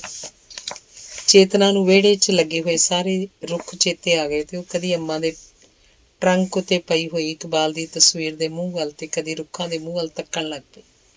ਤੇ ਹੁਣ ਵੀ ਵੇਖਾਂ 75 ਰੁਪਈਏ ਉਹਨੂੰ ਕਾਲਜ ਵੱਲੋਂ ਮਿਲਦੇ ਨੇ। ਖਰਚਣ ਲਈ ਖੌਰੇ ਕਿੰਜੋ ਝੱਟ ਕੱਢਦਾ ਹੈ। ਬੱਧੇ 50 ਰੁਪਈਏ ਮਹੀਨੇ ਦੇ ਮੈਨੂੰ ਭੇਜ ਦਿੰਦਾ। ਅੰਮਾ, 2 ਵਰੇ ਹੋਰ ਔਖੇ ਰਹਿ ਗਏ ਨੇ, ਫਿਰ ਮੇਰਾ ਇਕਬਾਲ ਡਾਕਟਰ ਇਕਬਾਲ ਬਣ ਜਾਏਗਾ। ਭਲਾ ਗਿਣ ਖਾਂ ਬੇਟੀ, ਕਿੰਨੇ ਦਿਨ ਰਹਿ ਗਏ ਨੇ ਉਹਦੇ ਆਉਣ 'ਚ। ਚੇਤਨਾ ਨੂੰ ਚੰਗਾ ਭਲਾ ਪਤਾ ਸੀ ਕਿ ਅਜੇ ਪੂਰੇ 2 ਮਹੀਨੇ ਰਹਿੰਦੇ ਸਨ ਛੁੱਟੀਆਂ ਹੋਣ ਵਿੱਚ। ਅੰਮਾ ਨੂੰ ਗੱਲਾਂ 'ਚ ਪਾਉਣ ਲਈ ਕਹਿਣ ਲੱਗੀ, ਬਸ ਹੁਣ ਮੇਰੇ ਇਮਤਿਹਾਨ ਸ਼ੁਰੂ ਹੋਣ ਵਾਲੇ ਨੇ ਤੇ ਜਦੋਂ ਇਮਤਿਹਾਨ ਮੁੱਕ ਜਾਣਗੇ ਫਿਰ ਕੁਝ ਦਿਨ ਲੱਗਣਗੇ ਨਤੀਜਾ ਨਿਕਲਣ 'ਚ। ਬਸ ਫਿਰ ਜਦੋਂ ਨਤੀਜਾ ਨਿਕਲੇਗਾ ਉਦੋਂ ਸਭਨੀ ਥਾਈਂ ਛੁੱਟੀਆਂ ਹੋ ਜਾਣਗੀਆਂ ਤੇ ਜਦੋਂ ਛੁੱਟੀਆਂ ਹੋ ਜਾਣਗੀਆਂ ਉਦੋਂ ਡਾਕਟਰ ਸਾਹਿਬ ਦਿੱਲੀ ਆ ਜਾਣਗੇ। ਪੌਣੇ ਡਾਕਟਰ ਸਾਹਿਬ। ਤੇ ਚੇਤਨਾ ਹੱਸਦੀ ਹੱਸਦੀ ਅੰਮਾ ਨੂੰ ਪੁੱਛਣ ਲੱਗੀ, ਭਲਾ ਅੰਮਾ, ਅਜੇ ਤਾਂ ਇਕਬਾਲ ਅੱਧਾ ਪੌਣਾ ਡਾਕਟਰ ਬਣਿਆ, ਜਦੋਂ ਪੂਰਾ ਡਾਕਟਰ ਬਣੇਗਾ ਡਾਕਟਰ ਸਾਹਿਬ, ਤਾਂ ਤੂੰ ਮੈਨੂੰ ਕੀ ਖਵਾਏਂਗੀ? ਮੈਂ ਤਾਂ ਅੱਗੇ ਹੀ ਆਖਨੀ ਆ ਬੇਟੀ ਕਿ ਮੈਂ ਤੇਰਾ ਦੇਣ ਪਤਾ ਨਹੀਂ ਕਿਹੜੇ ਜਨਮ ਦਿਆਂਗੀ। ਮੈਂ ਉਧਾਰ ਨਹੀਂ ਕਰਦੀ ਅੰਮਾ ਇਸ ਕਿਸੇ ਜਨਮ ਦਾ, ਜੋ ਕੁਝ ਦੇਣਾ ਹੀ ਇਸੇ ਜਨਮ ਦੇ ਦੇਵੇਂ। ਪਤਾ ਨਹੀਂ ਕਿਹੜੀ ਗੱਲ ਅੰਮਾ ਦੇ ਮਨ 'ਚ ਆਈ। ਗੱਲ ਸ਼ਾਇਦ ਬੜੀ ਚਾਨਣੀ ਸੀ। ਅੰਦਰੋਂ ਉੱਠ ਕੇ ਉਹਦਾ ਚਾਨਣ ਬਾਹਰ ਅੰਮਾ ਦੇ ਮੂੰਹ ਤੇ ਪੈਣ ਲੱਗ ਪਿਆ। ਅੰਮਾ ਦਾ ਸਾਰਾ ਬਦਨ ਬੜਾ ਸੁਬਕ ਸੀ, ਭੱਠੀ ਦੀ ਪੱਕੀ ਹੋਈ ਮਿੱਟੀ ਵਰਗਾ। ਉਹਦਾ ਰੰਗ ਦਗਣ ਲੱਗ ਪਿਆ ਤੇ ਉਹਦੇ ਗਲ 'ਚ ਪਈ ਹੋਈ ਹਰੀ ਕਮੀਜ਼ ਦੇ ਡੱਬ ਜਿਵੇਂ ਹੱਥ ਵਿੱਚ ਸੂਈ ਫੜ ਕੇ ਉਹਦੀ ਕਮੀਜ਼ ਤੇ ਫੁੱਲ ਕੱਢਣ ਲੱਗ ਪਏ ਤੇ ਉਹਦੇ ਨੱਕ 'ਚ ਪਈ ਹੋਈ ਚਾਂਦੀ ਦੀ ਤੀਲੀ ਹੀਰੇ ਦੀ ਤੀਲੀ ਵਾਂਗ ਲਿਸ਼ਕ ਉੱਠੀ। ਤੇ ਫਿਰ ਵਹਿੰਦਿਆਂ ਵਹਿੰਦਿਆਂ ਉਹ ਚਾਨਣ ਨਾਲ ਭਰੀ ਹੋਈ ਗੱਲ ਪਤਾ ਨਹੀਂ ਕਿੱਥੇ ਚਲੀ ਗਈ। ਸ਼ਾਇਦ ਉਹਨੂੰ ਅੰਮਾ ਦੇ ਮਨ 'ਚ ਖਲੋਣ ਦਾ ਹੌਸਲਾ ਨਹੀਂ ਸੀ ਪਿਆ। ਇਹ ਫਿਰ ਕਿੰਨੇ ਦਿਨ ਬਣੇ ਉਹਦੇ ਆਉਣ 'ਚ। ਕਨੇਰ ਨੂੰ ਕੋਈ ਕੋਈ ਫੁੱਲ ਪੈਣ ਲੱਗਾ। ਉਹਦੇ ਆਉਂਦਿਆਂ ਤੀਕ ਸਾਰੀ ਕਨੇਰ ਫੁੱਲਾਂ ਨਾਲ ਭਰ ਜਾਏਗੀ। ਚਾਂਦਨੀ ਨੂੰ ਤਾਂ ਹੁਣ ਹੀ ਭਰ ਕੇ ਫੁੱਲ ਪਏ ਹੋਏ ਨੇ, ਉਦੋਂ ਤੱਕ ਤਾਂ ਖੌਰੇ ਅਨਾਰ ਦੀਆਂ ਕਲੀਆਂ ਵੀ ਨਿਕਲ ਆਉਣਗੀਆਂ। ਕੱਲ ਮੈਂ ਇੱਕ ਕਲੀ ਖਿੜੀ ਹੋਈ ਵੇਖੀ ਸੀ। ਅੰਮਾ, ਤੂੰ 2 ਮਹੀਨਿਆਂ ਦੀ ਗੱਲ ਤਾਂ ਸੋਚਣੀ ਪਈ ਹੈ, ਪਰ 2 ਵਰਿਆਂ ਦੀ ਗੱਲ ਨਹੀਂ ਸੋਚਦੀ। 2 ਵਰਿਆਂ ਦੀ? 2 ਵਰਿਆਂ ਨੂੰ ਤੂੰ ਇਹਨਾਂ ਸਭਨਾਂ ਫੁੱਲਾਂ ਨੂੰ ਛੱਡ ਕੇ ਪਤਾ ਨਹੀਂ ਕਿੱਥੇ ਚਲੀ ਜਾਏਂਗੀ। ਮੈਂ ਕਿੱਥੇ ਜਾਵਾਂਗੀ? ਤੇਰੇ ਡਾਕਟਰ ਸਾਹਿਬ ਨੂੰ ਜਦੋਂ ਸਰਕਾਰੀ ਬੰਗਲਾ ਮਿਲੇਗਾ।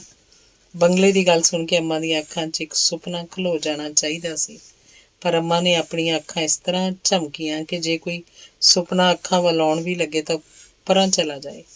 ਮੈਨੂੰ ਸੁਪਨਿਆਂ ਤੋਂ ਬੜਾ ਡਰ ਲੱਗਦਾ। ਮੈਨੂੰ ਇਹੋ ਕੁੱਲੀ ਚੰਗੀ ਹੈ ਜਿੱਥੇ ਮੈਂ ਆਪਣੇ ਬੇਟੇ ਦੀ ਛਾਂ ਹੇਠਾਂ ਆਪਣੀ ਉਮਰ ਕੱਟ ਲਈ। ਰਹਿੰਦੇ ਦਿਨਾਂ ਲਈ ਵੀ ਮੈਨੂੰ ਬਸ ਉਹਦੀ ਛਾਂ ਚਾਹੀਦੀ ਹੈ, ਹੋਰ ਕੁਝ ਨਹੀਂ। ਅੰਮਾ ਨੇ ਜਦੋਂ ਇਹ ਆਖਿਆ, ਚੇਤਨਾ ਨੇ ਪਹਿਲੀ ਵਾਰ ਜ਼ਿੰਦਗੀ ਦੇ ਇੱਕ ਭੇਤ ਨੂੰ ਸਮਝਿਆ ਕਿ ਇਕਬਾਲ ਦੇ ਲਾਏ ਹੋਏ ਭਾਵੇਂ ਸਾਰੇ ਰੁੱਖ ਵਿੰਗੇ ਸਨ ਤੇ ਉਹਨਾਂ ਰੁੱਖਾਂ ਦੀ ਛਾਂ ਵੀ ਸਿੱਧੀ ਨਹੀਂ ਸੀ, ਪਰ ਉਹਦੇ ਮਨ ਦਾ ਰੁੱਖ ਬੜਾ ਤਣ ਕੇ ਖਲੋਤਾ ਹੋਇਆ ਸੀ ਤੇ ਉਸ ਰੁੱਖ ਕੋਲ ਆਪਣੀ ਅੰਮਾ ਵਾਸਤੇ ਬੜੀ ਗੂੜੀ ਛਾਂ ਸੀ। ਅੰਗ ਤੀਸਰਾ। ਪਿਛਲੇ ਦਿਨਾਂ 'ਚ ਇੱਕ ਮਾਸੂਮ ਜਿਹਾ ਹਾਦਸਾ ਹੋ ਗਿਆ ਸੀ। ਇਕਬਾਲ ਨੇ ਕਿਤੇ ਅੰਮਾ ਨੂੰ ਖੱਤ 'ਚ ਲਿਖਿਆ ਸੀ ਕਿ ਅੱਜ ਕੱਲ੍ਹ ਉਹ ਪਤਾ ਨਹੀਂ ਕਿਉਂ ਇੰਨਾ ਅਲਸਾਇਆ ਹੋਇਆ ਸੀ ਕਿ ਉਹਨੂੰ ਸਵੇਰੇ ਵਕਤ ਸਿਰ ਜਾਗ ਨਹੀਂ ਸੀ ਆਉਂਦੀ। ਤੇ ਉਹਨੇ ਅੰਮਾ ਨੂੰ ਦੱਸਿਆ ਸੀ ਕਿ ਹੁਣ ਉਹ ਕਿਸੇ ਦਿਨ ਅਲਾਰਮ ਵਾਲੀ ਘੜੀ ਖਰੀਦ ਕੇ ਲਿਆਏਗਾ। ਅੰਮਾ ਨੂੰ ਲਿਖਣਾ ਪੜ੍ਹਨਾ ਨਹੀਂ ਸੀ ਆਉਂਦਾ। ਮੁਸ਼ਕਿਲ ਨਾਲ ਉਹਨੇ ਆਪਣਾ ਨਾਂ ਲਿਖਣਾ ਸਿੱਖਿਆ ਸੀ। ਇਕਬਾਲ ਜਦੋਂ ਉਹਨੂੰ ਮਨੀ ਆਰਡਰ ਭੇਜਦਾ ਤੇ ਉਹ ਦਸਤਖਤ ਕਰਕੇ ਲੈ ਲੈਂਦੀ। ਜੇ ਇਹੋ ਜਿਹੀ ਕਿਸੇ ਹੋਰ ਜ਼ਰੂਰੀ ਕਾਗਜ਼ ਉੱਤੇ ਉਹਦੇ ਦਸਤਖਤ ਚਾਹੀਦੇ ਹੁੰਦੇ ਤਾਂ ਅੰਗੂਠਾ ਲਾਉਣ ਦੀ ਥਾਵੇਂ ਦਸਤਖਤ ਕਰ ਸਕਦੀ ਸੀ। ਪਰ ਇਕਬਾਲ ਦੇ ਆਏ ਹੋਏ ਖੱਤ ਉਹ ਪੜਵਾਉਂਦੀ ਵੀ ਚੇਤਨਾ ਕੋਲੋਂ ਸੀ ਤੇ ਇਕਬਾਲ ਨੂੰ ਜਦੋਂ ਉਹਦੇ ਖੱਤਾਂ ਦਾ ਜਵਾਬ ਦੇਣਾ ਹੁੰਦਾ ਤੇ ਖੱਤ ਲਿਖਵਾਉਂਦੀ ਵੀ ਚੇਤਨਾ ਕੋਲੋਂ ਸੀ। ਇਸ ਲਈ ਅਲਾਰਮ ਦੀ ਲੋੜ ਵਾਲਾ ਇਕਬਾਲ ਦਾ ਖੱਤ ਪੜ੍ਹ ਕੇ ਚੇਤਨਾ ਨੇ ਅੰਮਾ ਨੂੰ ਮਜ਼ਾਕ ਕੀਤਾ ਸੀ ਕਿ ਅੰਮਾ, ਜਿੰਨਾ ਚਿਰ ਇਕਬਾਲ ਅਲਾਰਮ ਵਾਲੀ ਘੜੀ ਨਹੀਂ ਖਰੀਦਦਾ ਉਹਨਾਂ ਚਿਰ ਰੋਜ਼ ਸਵੇਰੇ ਤੂੰ ਉਹਦੇ ਸੁਪਨੇ 'ਚ ਜਾ ਕੇ ਉਹਨੂੰ ਵੇਲੇ ਸਿਰ ਜਗਾ ਦਿਆ ਕਰੇ।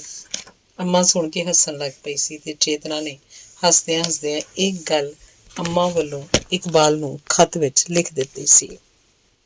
ਇਕਬਾਲ ਨੇ ਜਦੋਂ ਖੱਤ ਪੜ੍ਹਿਆ ਉਹਨੂੰ ਹਾਸਾ ਜ਼ਰੂਰ ਆਇਆ, ਪਰ ਉਹਨੂੰ ਇਹ ਖਿਆਲ ਬਿਲਕੁਲ ਨਾ ਆਇਆ ਕਿ ਹਾਸਾ ਇੱਕ ਨਿੱਕਾ ਜਿਹਾ ਹਾਦਸਾ ਬਣ ਜਾਏਗਾ।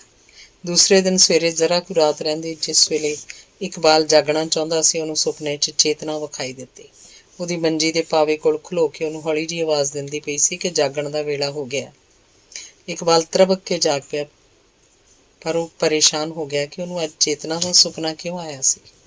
ਮੂੰਹ ਹੱਥ ਧੋ ਕੇ ਮੇਜ਼ ਦੀ ਬੱਤੀ ਜਗਾਉਂਦਿਆਂ ਤੇ ਕਿਤਾਬ ਨੂੰ ਖੋਲ੍ਹਣ ਲੱਗਿਆ ਇਕਬਾਲ ਨੇ ਆਪਣੇ ਆਪ ਨੂੰ ਇਸ ਸੁਪਨੇ ਦੀ ਦਲੀਲ ਦੇ ਲਈ ਕਿ ਕੱਲ੍ਹ ਅੰਮਾ ਨੇ ਜੋ ਖੱਤ 'ਚ ਲਿਖਿਆ ਸੀ ਕਿ ਜਿੰਨੇ ਦਿਨ ਉਹ ਅਲਾਰਮ ਵਾਲੀ ਘੜੀ ਨਹੀਂ ਖਰੀਦਦਾ ਉਹ ਰੋਜ਼ ਸੁਪਨੇ 'ਚ ਆ ਕੇ ਉਹਨੂੰ ਵੇਲੇ ਸਿਰ ਜਗਾ ਦਿਆ ਕਰੇਗੀ, ਇਹ ਉਸੇ ਖੱਤ ਦਾ ਅਸਰ ਸੀ। ਤੇ ਕਿਉਂਕਿ ਇਕਬਾਲ ਨੂੰ ਪਤਾ ਸੀ ਕਿ ਅੰਮਾ ਵੱਲੋਂ ਆਏ ਹੋਏ ਸਾਰੇ ਖੱਤ ਚੇਤਨਾ ਲਿਖਦੀ ਸੀ, ਇਸ ਲਈ ਅੰਮਾ ਦੀ ਥਾਵੇਂ ਉਹਨੂੰ ਜਗਾਉਣ ਲਈ ਚੇਤਨਾ ਉਹਦੇ ਸੁਪਨੇ 'ਚ ਆ ਗਈ ਸੀ।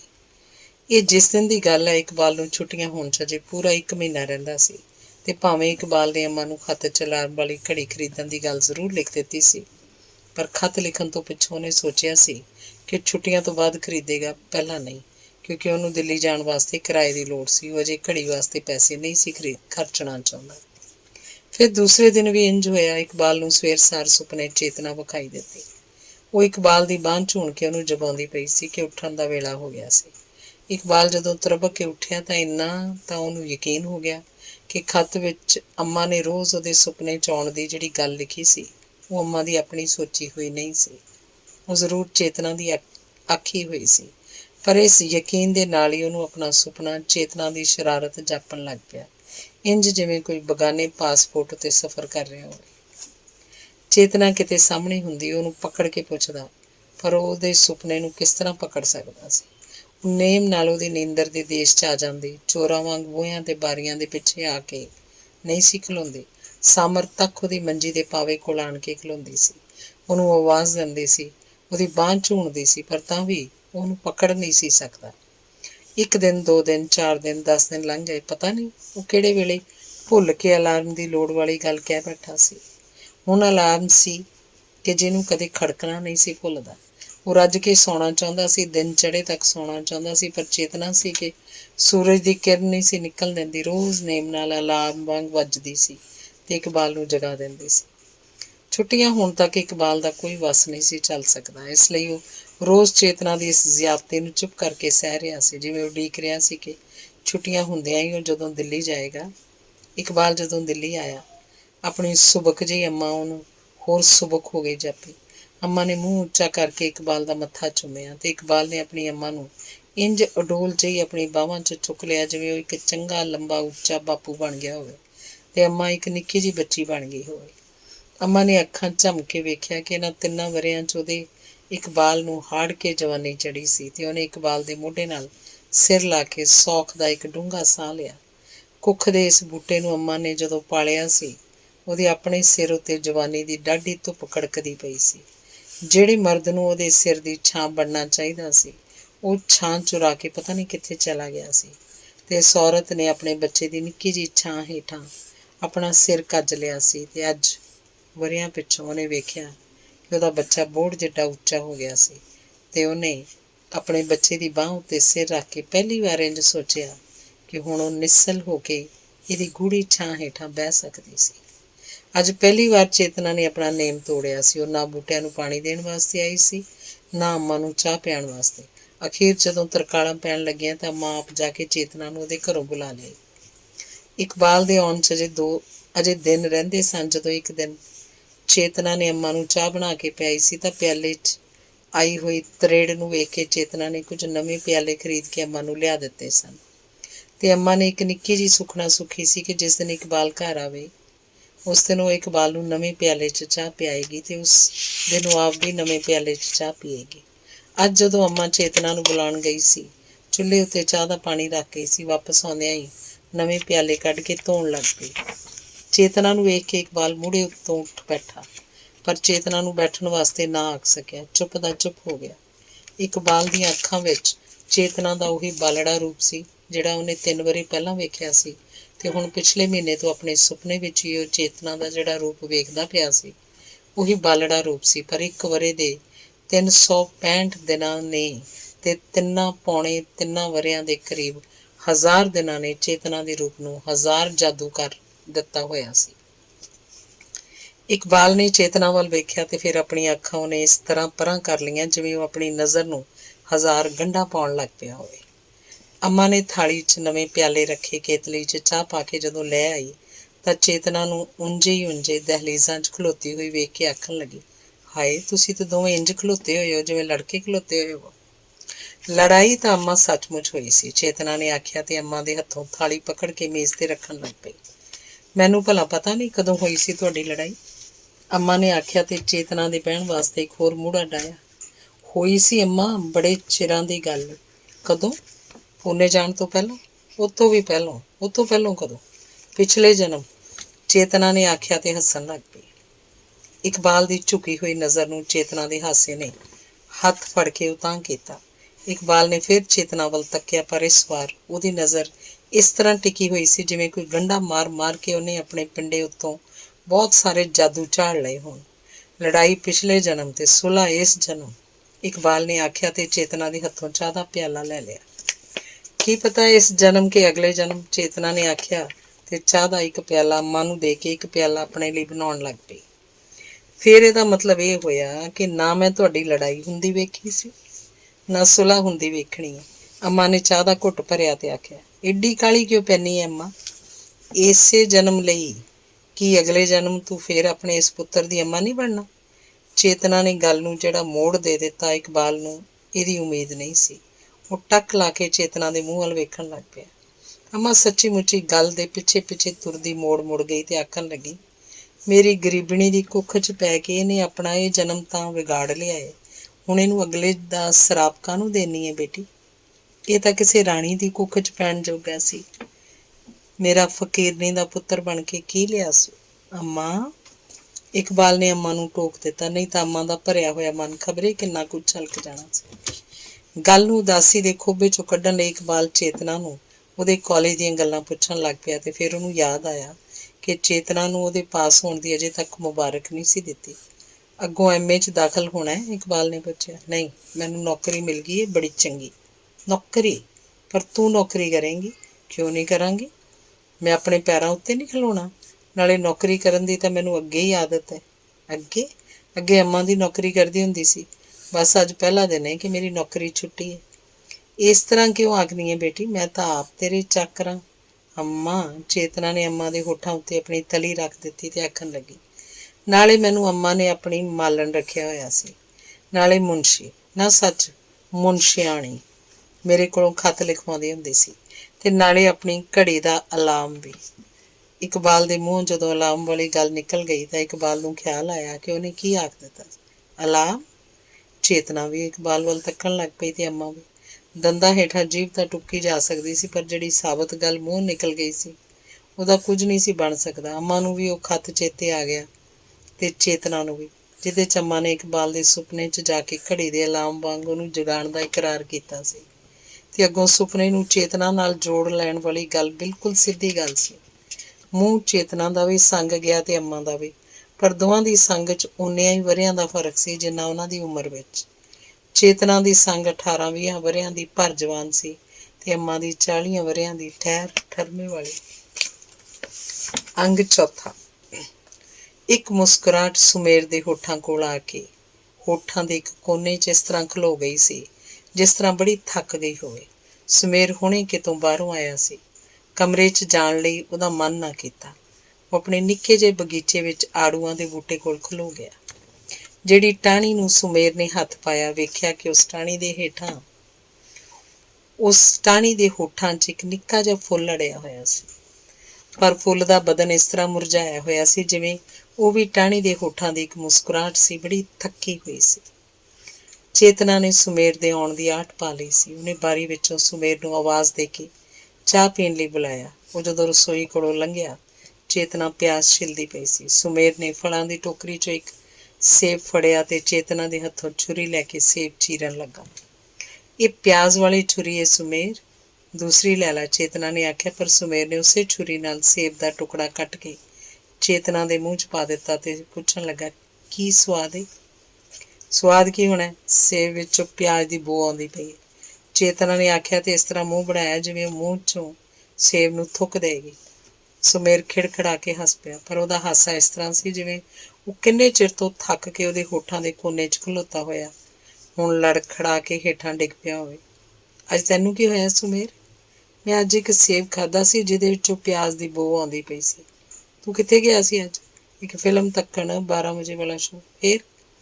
ਉੱਥੇ ਅੱਜ ਚੰਪਾ ਨੂੰ ਵੇਖਿਆ ਸੀ। ਚੰਪਾ ਇੱਥੇ ਹੀ ਹੈ ਦਿੱਲੀ 'ਚ? ਜਿਹੜਾ ਉਹਨੇ ਮੈਨੂੰ ਬੰਬਈ ਖੱਤ ਲਿਖਿਆ ਸੀ ਉਹਦੇ ਮੁਤਾਬਕ ਅੱਜ ਕੱਲ੍ਹ ਉਹ ਦਿੱਲੀ 'ਚ ਨਹੀਂ, ਅੰਮ੍ਰਿਤਸਰ ਗਈ ਹੋਈ ਹੈ। ਪਰ ਮੇਰੇ ਵੇਖਣ ਮੁਤਾਬਕ ਉਹ ਅੱਜ ਕੱਲ੍ਹ ਦਿੱਲੀ ਵਿੱਚ ਹੈ। ਪਰ ਉਹਨੂੰ ਗਲਤ ਲਿਖਣ ਦੀ ਕੀ ਲੋੜ ਸੀ? ਸ਼ਾਇਦ ਜਾਣਾ ਚਾਹੁੰਦੀ ਹੋਵੇ, ਜੇ ਗਈ ਨਾ ਹੋਵੇ ਤਾਂ ਵੀ ਉਹਨੂੰ ਪਤਾ ਸੀ ਤੂੰ ਛੁੱਟੀਆਂ 'ਚ ਅੱਜ ਕੱਲ੍ਹ ਇੱਥੇ ਹੋਵੇਂਗਾ।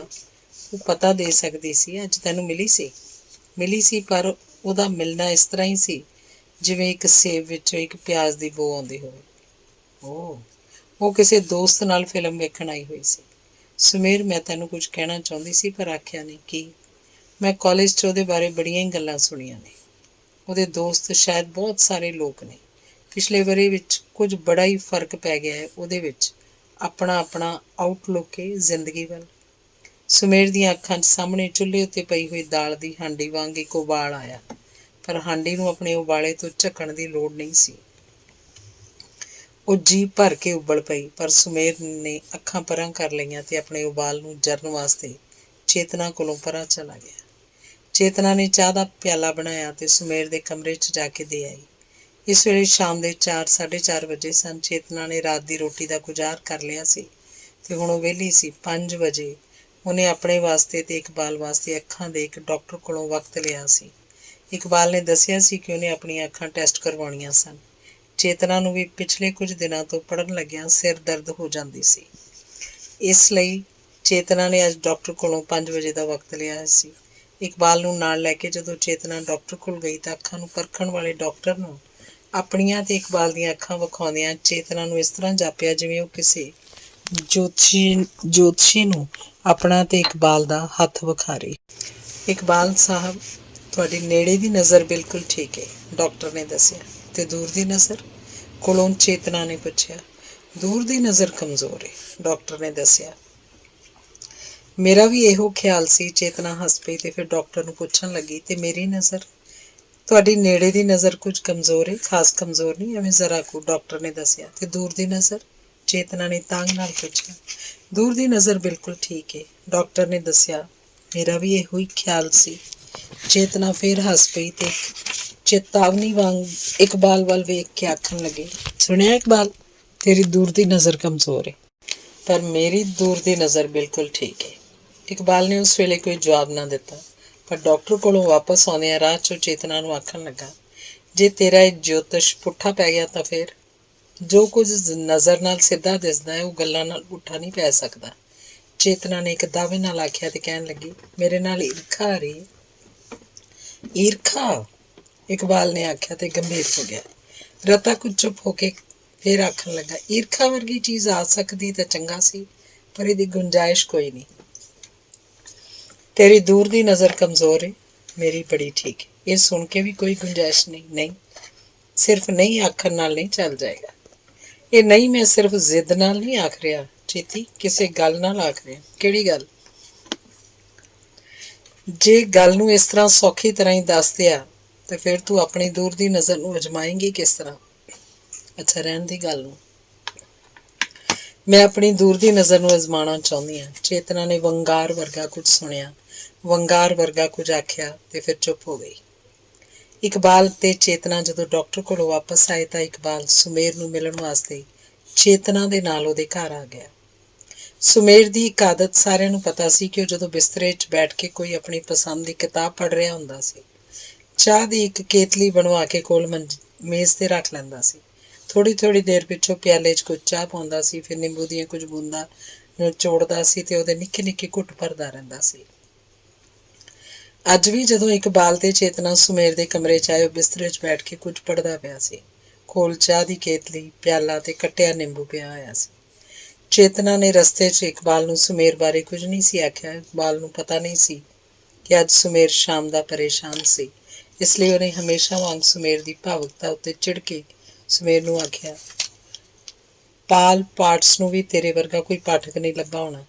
ਜਿੰਨੇ ਵਰੇ ਉਹਨੇ ਇਸ ਕਿਤਾਬ ਨੂੰ ਲਿਖਦਿਆਂ ਲਾਏ ਹੋਣਗੇ, ਸ਼ਾਇਦ ਤੂੰ ਉਨੇ ਵਰੇ ਇਹਨੂੰ ਪੜ੍ਹਦਿਆਂ ਲਾਏਗਾ। ਪਾਲ ਪਾਰਟਸ, ਸੁਮੇਰ ਨੇ ਇੱਕ ਵਾਰੀ ਆਖਿਆ ਤੇ ਹੱਥ 'ਚੋਂ ਕਿਤਾਬ ਪਰਾਂ ਰੱਖ ਦਿੱਤੀ। ਭਾਵੇਂ ਇਸ ਵੇਲੇ ਸੁਮੇਰ ਪਾਲ ਪਾਰਟਸ ਨੂੰ ਨਹੀਂ ਪੜ੍ਹ ਰਿਹਾ ਸੀ, ਪਰ ਉਹਨੇ ਉਹਦਾ ਨਾਂ ਇਸ ਤਰ੍ਹਾਂ ਲਿਆ ਜਿਵੇਂ ਉਹ ਪਾਲ ਪਾਰਟਸ ਲਈ ਬੜੇ ਉਲੰਭੇ ਨਾਲ ਭਰ ਗਿਆ ਹੋਵੇ। ਇਹ ਕੀ? ਚੇਤਨਾ ਨੇ ਕੇਤਲੀ ਦੇ ਪਿੱਛੇ ਪਏ ਹੋਏ ਕੁਤਰਾ ਕੁਤਰਾ ਕਾਗਜ਼ਾਂ ਨੂੰ ਵੇਖਿਆ ਤੇ ਫਿਰ ਸੁਮੇਰ ਵੱਲ ਤੱਕਣ ਲੱਗ ਪਈ।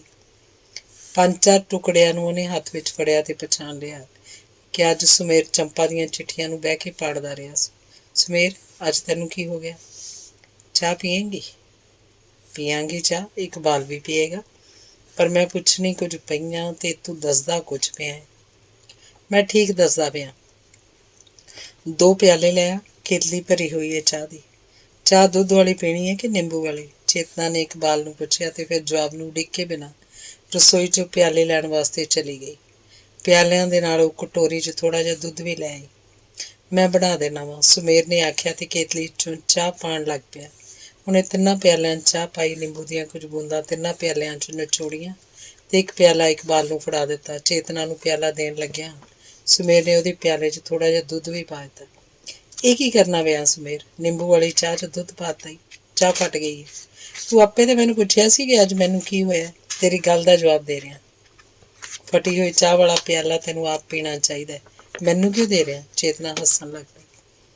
ਮੈਂ ਤੇ ਪੀ ਰਿਹਾ, ਤੈਨੂੰ ਜ਼ਰਾ ਕੁ ਸੁਆਦ ਵਿਖਾ ਰਿਹਾ। ਪਰ ਤੈਨੂੰ ਹੋਇਆ ਕਿ ਇਕਬਾਲ ਮੰਜੀ ਦੀ ਬਾਹੀ ਤੇ ਬੈਠ ਗਿਆ ਤੇ ਸੁਮੇਰ ਵੱਲ ਤੱਕਣ ਲੱਗ ਪਿਆ। ਇਕਬਾਲ ਦੀ ਤੇ ਸੁਮੇਰ ਦੀ ਦੋਸਤੀ ਬੜੀ ਪੁਰਾਣੀ ਸੀ, ਪਰ ਸੁਮੇਰ ਦੀ ਜਜ਼ਬਾਤੀ ਪਾਸਾ ਇਕਬਾਲ ਵਾਸਤੇ ਹਮੇਸ਼ਾ ਹੀ ਅਜਨਬੀ ਰਹਿੰਦਾ ਸੀ। ਚੇਤਨਾ ਨੂੰ ਸਮਝ ਲੱਗ ਸਕਦੀ ਹੈ, ਪਰ ਤੈਨੂੰ ਨਹੀਂ ਲੱਗ ਸਕਦੀ ਇਕਬਾਲ। ਮੈਨੂੰ ਪਾਲ ਪਾਰਟਸ ਦੀ ਵੀ ਸਮਝ ਨਹੀਂ ਲੱਗਦੀ, ਪਰ ਮੈਂ ਤੇਰੇ ਆਖੇ ਉਹਦੀ ਕਿਤਾਬ ਪੜ੍ਹ ਲਈ ਸੀ। ਮੈਨੂੰ ਤੇਰੀ ਵੀ ਸਮਝ ਨਹੀਂ ਲੱਗ ਸਕਦੀ, ਪਰ ਤੇਰੀ ਗੱਲ ਫੇਰ ਵੀ ਸੁਣ ਲਵਾਂਗਾ। ਪਿਛਲੇ ਵਰ੍ਹੇ ਮੈਂ ਜਦੋਂ ਛੁੱਟੀਆਂ 'ਚ ਆਇਆ ਸੀ, ਮੈਨੂੰ ਚੰਪਾ ਨੇ ਨਿੰਬੂ ਵਾਲੀ ਚਾਹ ਪਿਆਈ ਸੀ। ਚਾਹ ਦਾ ਇਹ ਰੰਗ ਮੈਨੂੰ ਬੜਾ ਖੂਬਸੂਰਤ ਲੱਗਾ ਸੀ, ਹਲਕਾ ਜਿਹਾ ਲਾਲ, ਨਿਰਾ ਕੋਨਿਆਕ ਵਰਗਾ। ਗੱਲ ਸੁਣ ਕੇ ਇਕਬਾਲ ਕੋਈ ਜਜ਼ਬਾਤੀ ਹੁੰਗਾਰਾ ਨਹੀਂ ਸੀ। ਗੱਲ ਸੁਣ ਕੇ ਇਕਬਾਲ ਕੋਲ ਕੋਈ ਜਜ਼ਬਾਤੀ ਹੁੰਗਾਰਾ ਨਹੀਂ ਸੀ। ਸੁਮੇਰ ਨੂੰ ਪਤਾ ਸੀ, ਪਰ ਉਹ ਫਿਰ ਵੀ ਆਖੀ ਗਿਆ, ਚਾਹ ਦੇ ਪਿਆਲੇ 'ਚ ਜਦੋਂ ਦੁੱਧ ਪਾਈਏ ਤਾਂ ਇੱਕ ਵਾਰ ਪਿਆਲੇ 'ਚ ਬੱਦਲ ਘੁਲਦੇ ਜਾਪਦੇ ਨੇ, ਪਰ ਫਿਰ ਝੱਟ ਹੀ ਇਹ ਬੱਦਲ ਬਹਿ ਜਾਂਦੇ ਨੇ ਤੇ ਫਿਰ ਪਿਆਲੇ 'ਚ ਪਈ ਹੋਈ ਚਾਹ ਦਾ ਰੰਗ ਕੜੇ ਹੋਏ ਬਨਫਸ਼ੇ ਵਰਗਾ ਹੋ ਜਾਂਦਾ। ਪਰ ਚਾਹ ਦੇ ਪਿਆਲੇ 'ਚ ਜਦੋਂ ਨਿੰਬੂ ਦਾ ਰਸ ਪੈਂਦਾ, ਉਹਦਾ ਰੰਗ ਵੇਖਦਿਆਂ ਵੇਖਦਿਆਂ ਸ਼ਰਬਤੀ ਹੁੰਦਾ ਜਾਂਦਾ ਤੇ ਜੇ ਉਹਦੇ 'ਚ ਨਿੰਬੂ ਦਾ ਟੁਕੜਾ ਵੀ ਪਾ ਦਈਏ ਤਾਂ ਉਹਦੇ ਛਿਲਕੇ ਦਾ ਸਵਾਦ ਉਹਨੂੰ ਸੱਚੀ ਮੁੱਚੀ ਕੋਨਿਆਕ ਵਰਗਾ ਤਿੱਖਾ ਕਰ ਦਿੰਦਾ। ਉਹ ਜ਼ੁਬਾਨ ਉੱਤੇ ਇਸ ਤਰ੍ਹਾਂ ਚੁਭਦਾ ਹੈ। ਤੇ ਜੇ ਚਾਹ ਦੇ ਪਿਆਲੇ 'ਚ ਨਿੰਬੂ ਵੀ ਪਾ ਦਈਏ ਤੇ ਦੁੱਧ ਵੀ। ਇਕਬਾਲ ਹੱਸਣ ਲੱਗ ਪਿਆ। ਇਹੋ ਤੇ ਮੈਂ ਦੱਸ ਰਿਹਾ। ਅੱਜ ਸੁਮੇਰ ਨੇ ਦੁਪਹਿਰਾਂ ਵੇਲੇ ਉਹ ਸੇਬ ਖਾਧਾ ਸੀ ਜਿਹਦੇ 'ਚੋਂ ਪਿਆਜ਼ ਦੀ ਬੋ ਆਉਂਦੀ ਪਈ ਸੀ, ਤੇ ਹੁਣ ਚਾਹ ਦਾ ਉਹ ਪਿਆਲਾ ਪੀਤਾ ਹੈ ਜਿਹਦੇ ਵਿੱਚ ਨਿੰਬੂ ਵੀ ਪਿਆ ਤੇ ਦੁੱਧ ਵੀ। ਕੋਲੋਂ ਚੇਤਨਾ ਨੇ ਆਖਿਆ ਤੇ ਫਿਰ ਕੇਤਲੀ ਦੇ ਕੋਲ ਪਏ ਹੋਏ ਕਾਗਜ਼ਾਂ ਦੇ ਟੋਟਿਆਂ ਵੱਲ ਹੱਥ ਕਰਕੇ ਕਹਿਣ ਲੱਗੀ, ਇਹ ਚੰਪਾ ਦੀਆਂ ਉਹ ਚਿੱਠੀਆਂ ਨੇ ਜਿਹੜੀਆਂ ਸੁਮੇਰ ਨੇ ਟਰੰਕ 'ਚ ਵਲੇਟ ਕੇ ਰੱਖੀਆਂ ਹੋਈਆਂ ਸਨ। ਹੋਰ ਤੇ ਭਾਵੇਂ ਕੋਈ ਇਹ ਕਰ ਲਵੇ, ਪਰ ਪਾਲ ਪਾਰਟਸ ਦੇ ਸ਼ਾਗਿਰਦ ਨੂੰ ਇਹ ਨਹੀਂ ਕਰਨਾ ਚਾਹੀਦਾ। ਇਕਬਾਲ ਨੇ ਮਜ਼ਾਕ ਦੀ ਉਸੇ ਪਹਿਲੀ ਰੌਂਦ 'ਚ ਆਖਿਆ ਤੇ ਫਿਰ ਆਖਣ ਲੱਗਾ, ਪਾਲ ਪਾਰਟਸ ਨੂੰ ਵੀ ਜ਼ਿੰਦਗੀ 'ਚ ਕੋਈ ਚੰਪਾ ਮਿਲੀ ਸੀ, ਪਰ ਉਹਨੇ ਚੰਪਾ ਦੇ ਜ਼ਿਕਰ ਨੂੰ ਇਸ ਤਰ੍ਹਾਂ ਲਿਖਿਆ ਕਿ ਸਾਹਿਤ ਵਿੱਚ ਉਹਦਾ ਨਾਂ ਹਮੇਸ਼ਾ ਵਾਸਤੇ ਲਿਖਿਆ ਗਿਆ। ਪਰ ਜਦੋਂ ਲਿਖਿਆ ਨਾ ਜਾ ਸਕੇ, ਬੋਲਿਆ ਨਾ ਜਾ ਸਕੇ, ਸੁਣਿਆ ਨਾ ਜਾ ਸਕੇ, ਉਦੋਂ ਕਿਸੇ ਦੇ ਨਾਂ ਨੂੰ ਹਮੇਸ਼ਾ ਵਾਸਤੇ ਮਿਟ ਦੇਣਾ ਚਾਹੀਦਾ। ਚਿੱਠੀਆਂ ਪਾੜਨ ਨਾਲ ਮਿਟ ਜਾਏਗਾ? ਸੁਮੇਰ ਦੀ ਖੱਬੀ ਬਾਂਹ ਅਜੇ ਤੱਕ ਉਹਦੇ ਉੱਤੇ ਲਈ ਹੋਈ ਚਾਦਰ 'ਚ ਵਲੇਟੀ ਹੋਈ ਸੀ। ਜਦੋਂ ਕਿਤਾਬ ਪੜ੍ਹਦਾ ਪਿਆ ਸੀ। ਕਿਤਾਬ ਉਹਨੇ ਸੱਜੇ ਹੱਥ ਵਿੱਚ ਫੜੀ ਹੋਈ ਸੀ। ਫਿਰ ਕਿਤਾਬ ਨੂੰ ਪਰਾਂ ਰੱਖ ਕੇ ਜਦੋਂ ਉਹਨੇ ਚਾਹ ਬਣਾਈ ਸੀ, ਚਾਹ ਵੀ ਸੱਜੇ ਹੱਥ ਨਾਲ ਬਣਾਈ ਸੀ। ਇਕਬਾਲ ਦੀ ਗੱਲ ਸੁਣ ਕੇ ਸੁਮੇਰ ਨੇ ਆਪਣੀ ਖੱਬੀ ਬਾਂਹ ਚਾਦਰ ਚੋਂ ਬਾਹਰ ਕੱਢੀ। ਬਾਂਹ ਉੱਤੇ ਸੜੇ ਹੋਏ ਮਾਸ ਦਾ ਕੋਈ 2 ਇੰਚ ਲੰਬਾ ਨਿਸ਼ਾਨ ਸੀ। ਸੁਮੇਰ, ਚੇਤਨਾ ਨੇ ਅੱਗੇ ਹੋ ਕੇ ਸੁਮੇਰ ਦਾ ਹੱਥ ਫੜ ਲਿਆ ਤੇ ਉਹਦੀ ਬਾਂਹ ਵੱਲ ਵੇਖਣ ਲੱਗ ਪਈ। ਇੱਥੇ ਮੇਰਾ ਨਾਂ ਲਿਖਿਆ ਹੋਇਆ ਹੁੰਦਾ ਸੀ। ਤੂੰ ਕੀ ਕੀਤਾ ਸੁਮੇਰ? ਕੁਝ ਨਹੀਂ, ਸਿਰਫ ਉਸ ਨਾਂ ਨੂੰ ਤੇਜ਼ਾਬ ਨਾਲ ਮਿਟਾ ਦਿੱਤਾ। ਜੇ ਮੈਂ ਆਪਣਾ ਨਾਂ ਇੰਨੀ ਬੇਦਰਦੀ ਨਾਲ ਮੇਟ ਸਕਦਾ ਤਾਂ ਮਨ ਵਿੱਚ ਲਿਖਿਆ ਹੋਇਆ ਕਿਸੇ ਦੂਜੇ ਦਾ ਨਾਂ ਕਿਉਂ ਨਹੀਂ ਮੇਟ ਸਕਦਾ? ਇਕਬਾਲ ਨੇ ਆਪਣੇ ਹੇਠਲੇ ਹੋਠ ਨੂੰ ਆਪਣੇ ਦੰਦਾਂ 'ਚ ਦਬਾਇਆ ਤੇ ਫਿਰ ਵਰ੍ਹਿਆਂ ਤੋਂ ਚੁੱਪਚਾਪ ਬੈਠੀ ਹੋਈ ਹੋਣੀ ਦੇ ਮੂੰਹ ਵੱਲ ਤੱਕਣ ਲੱਗ ਪਿਆ। ਹੋਣੀ, ਜਿਹੜੀ ਵਰ੍ਹਿਆਂ ਤੋਂ ਇਸ ਤਰ੍ਹਾਂ ਚੁੱਪਚਾਪ ਬੈਠੀ ਹੋਈ ਸੀ ਜਿਸ ਤਰ੍ਹਾਂ ਉਹਨੇ ਮੂੰਹ ਵਿੱਚ ਘੁੰਗਣੀਆਂ ਪਾਈਆਂ ਹੋਣ, ਤੇ ਇਕਬਾਲ ਨੂੰ ਜਾਪਿਆ ਕਿ ਹੋਣੀ ਭਾਵੇਂ ਅਜੇ ਵੀ ਮੂੰਹੋਂ ਕੁਝ ਨਹੀਂ ਸੀ ਆਖ ਰਹੀ, ਪਰ ਸੁਮੇਰ ਦੇ ਅੱਗੇ ਰੱਖੇ ਹੋਏ ਚਾਹ ਦੇ ਪਿਆਲੇ 'ਚ ਅੱਜ ਉਹ ਇੱਕ ਹੱਥ ਨਾਲ ਦੁੱਧ ਦੀਆਂ ਬੂੰਦਾਂ ਪਾਉਂਦੀ ਪਈ ਸੀ ਤੇ ਦੂਜੇ ਹੱਥ ਨਾਲ ਨਿੰਬੂ ਦੇ ਕਤਰੇ। ਅੰਗ 5ਵਾਂ।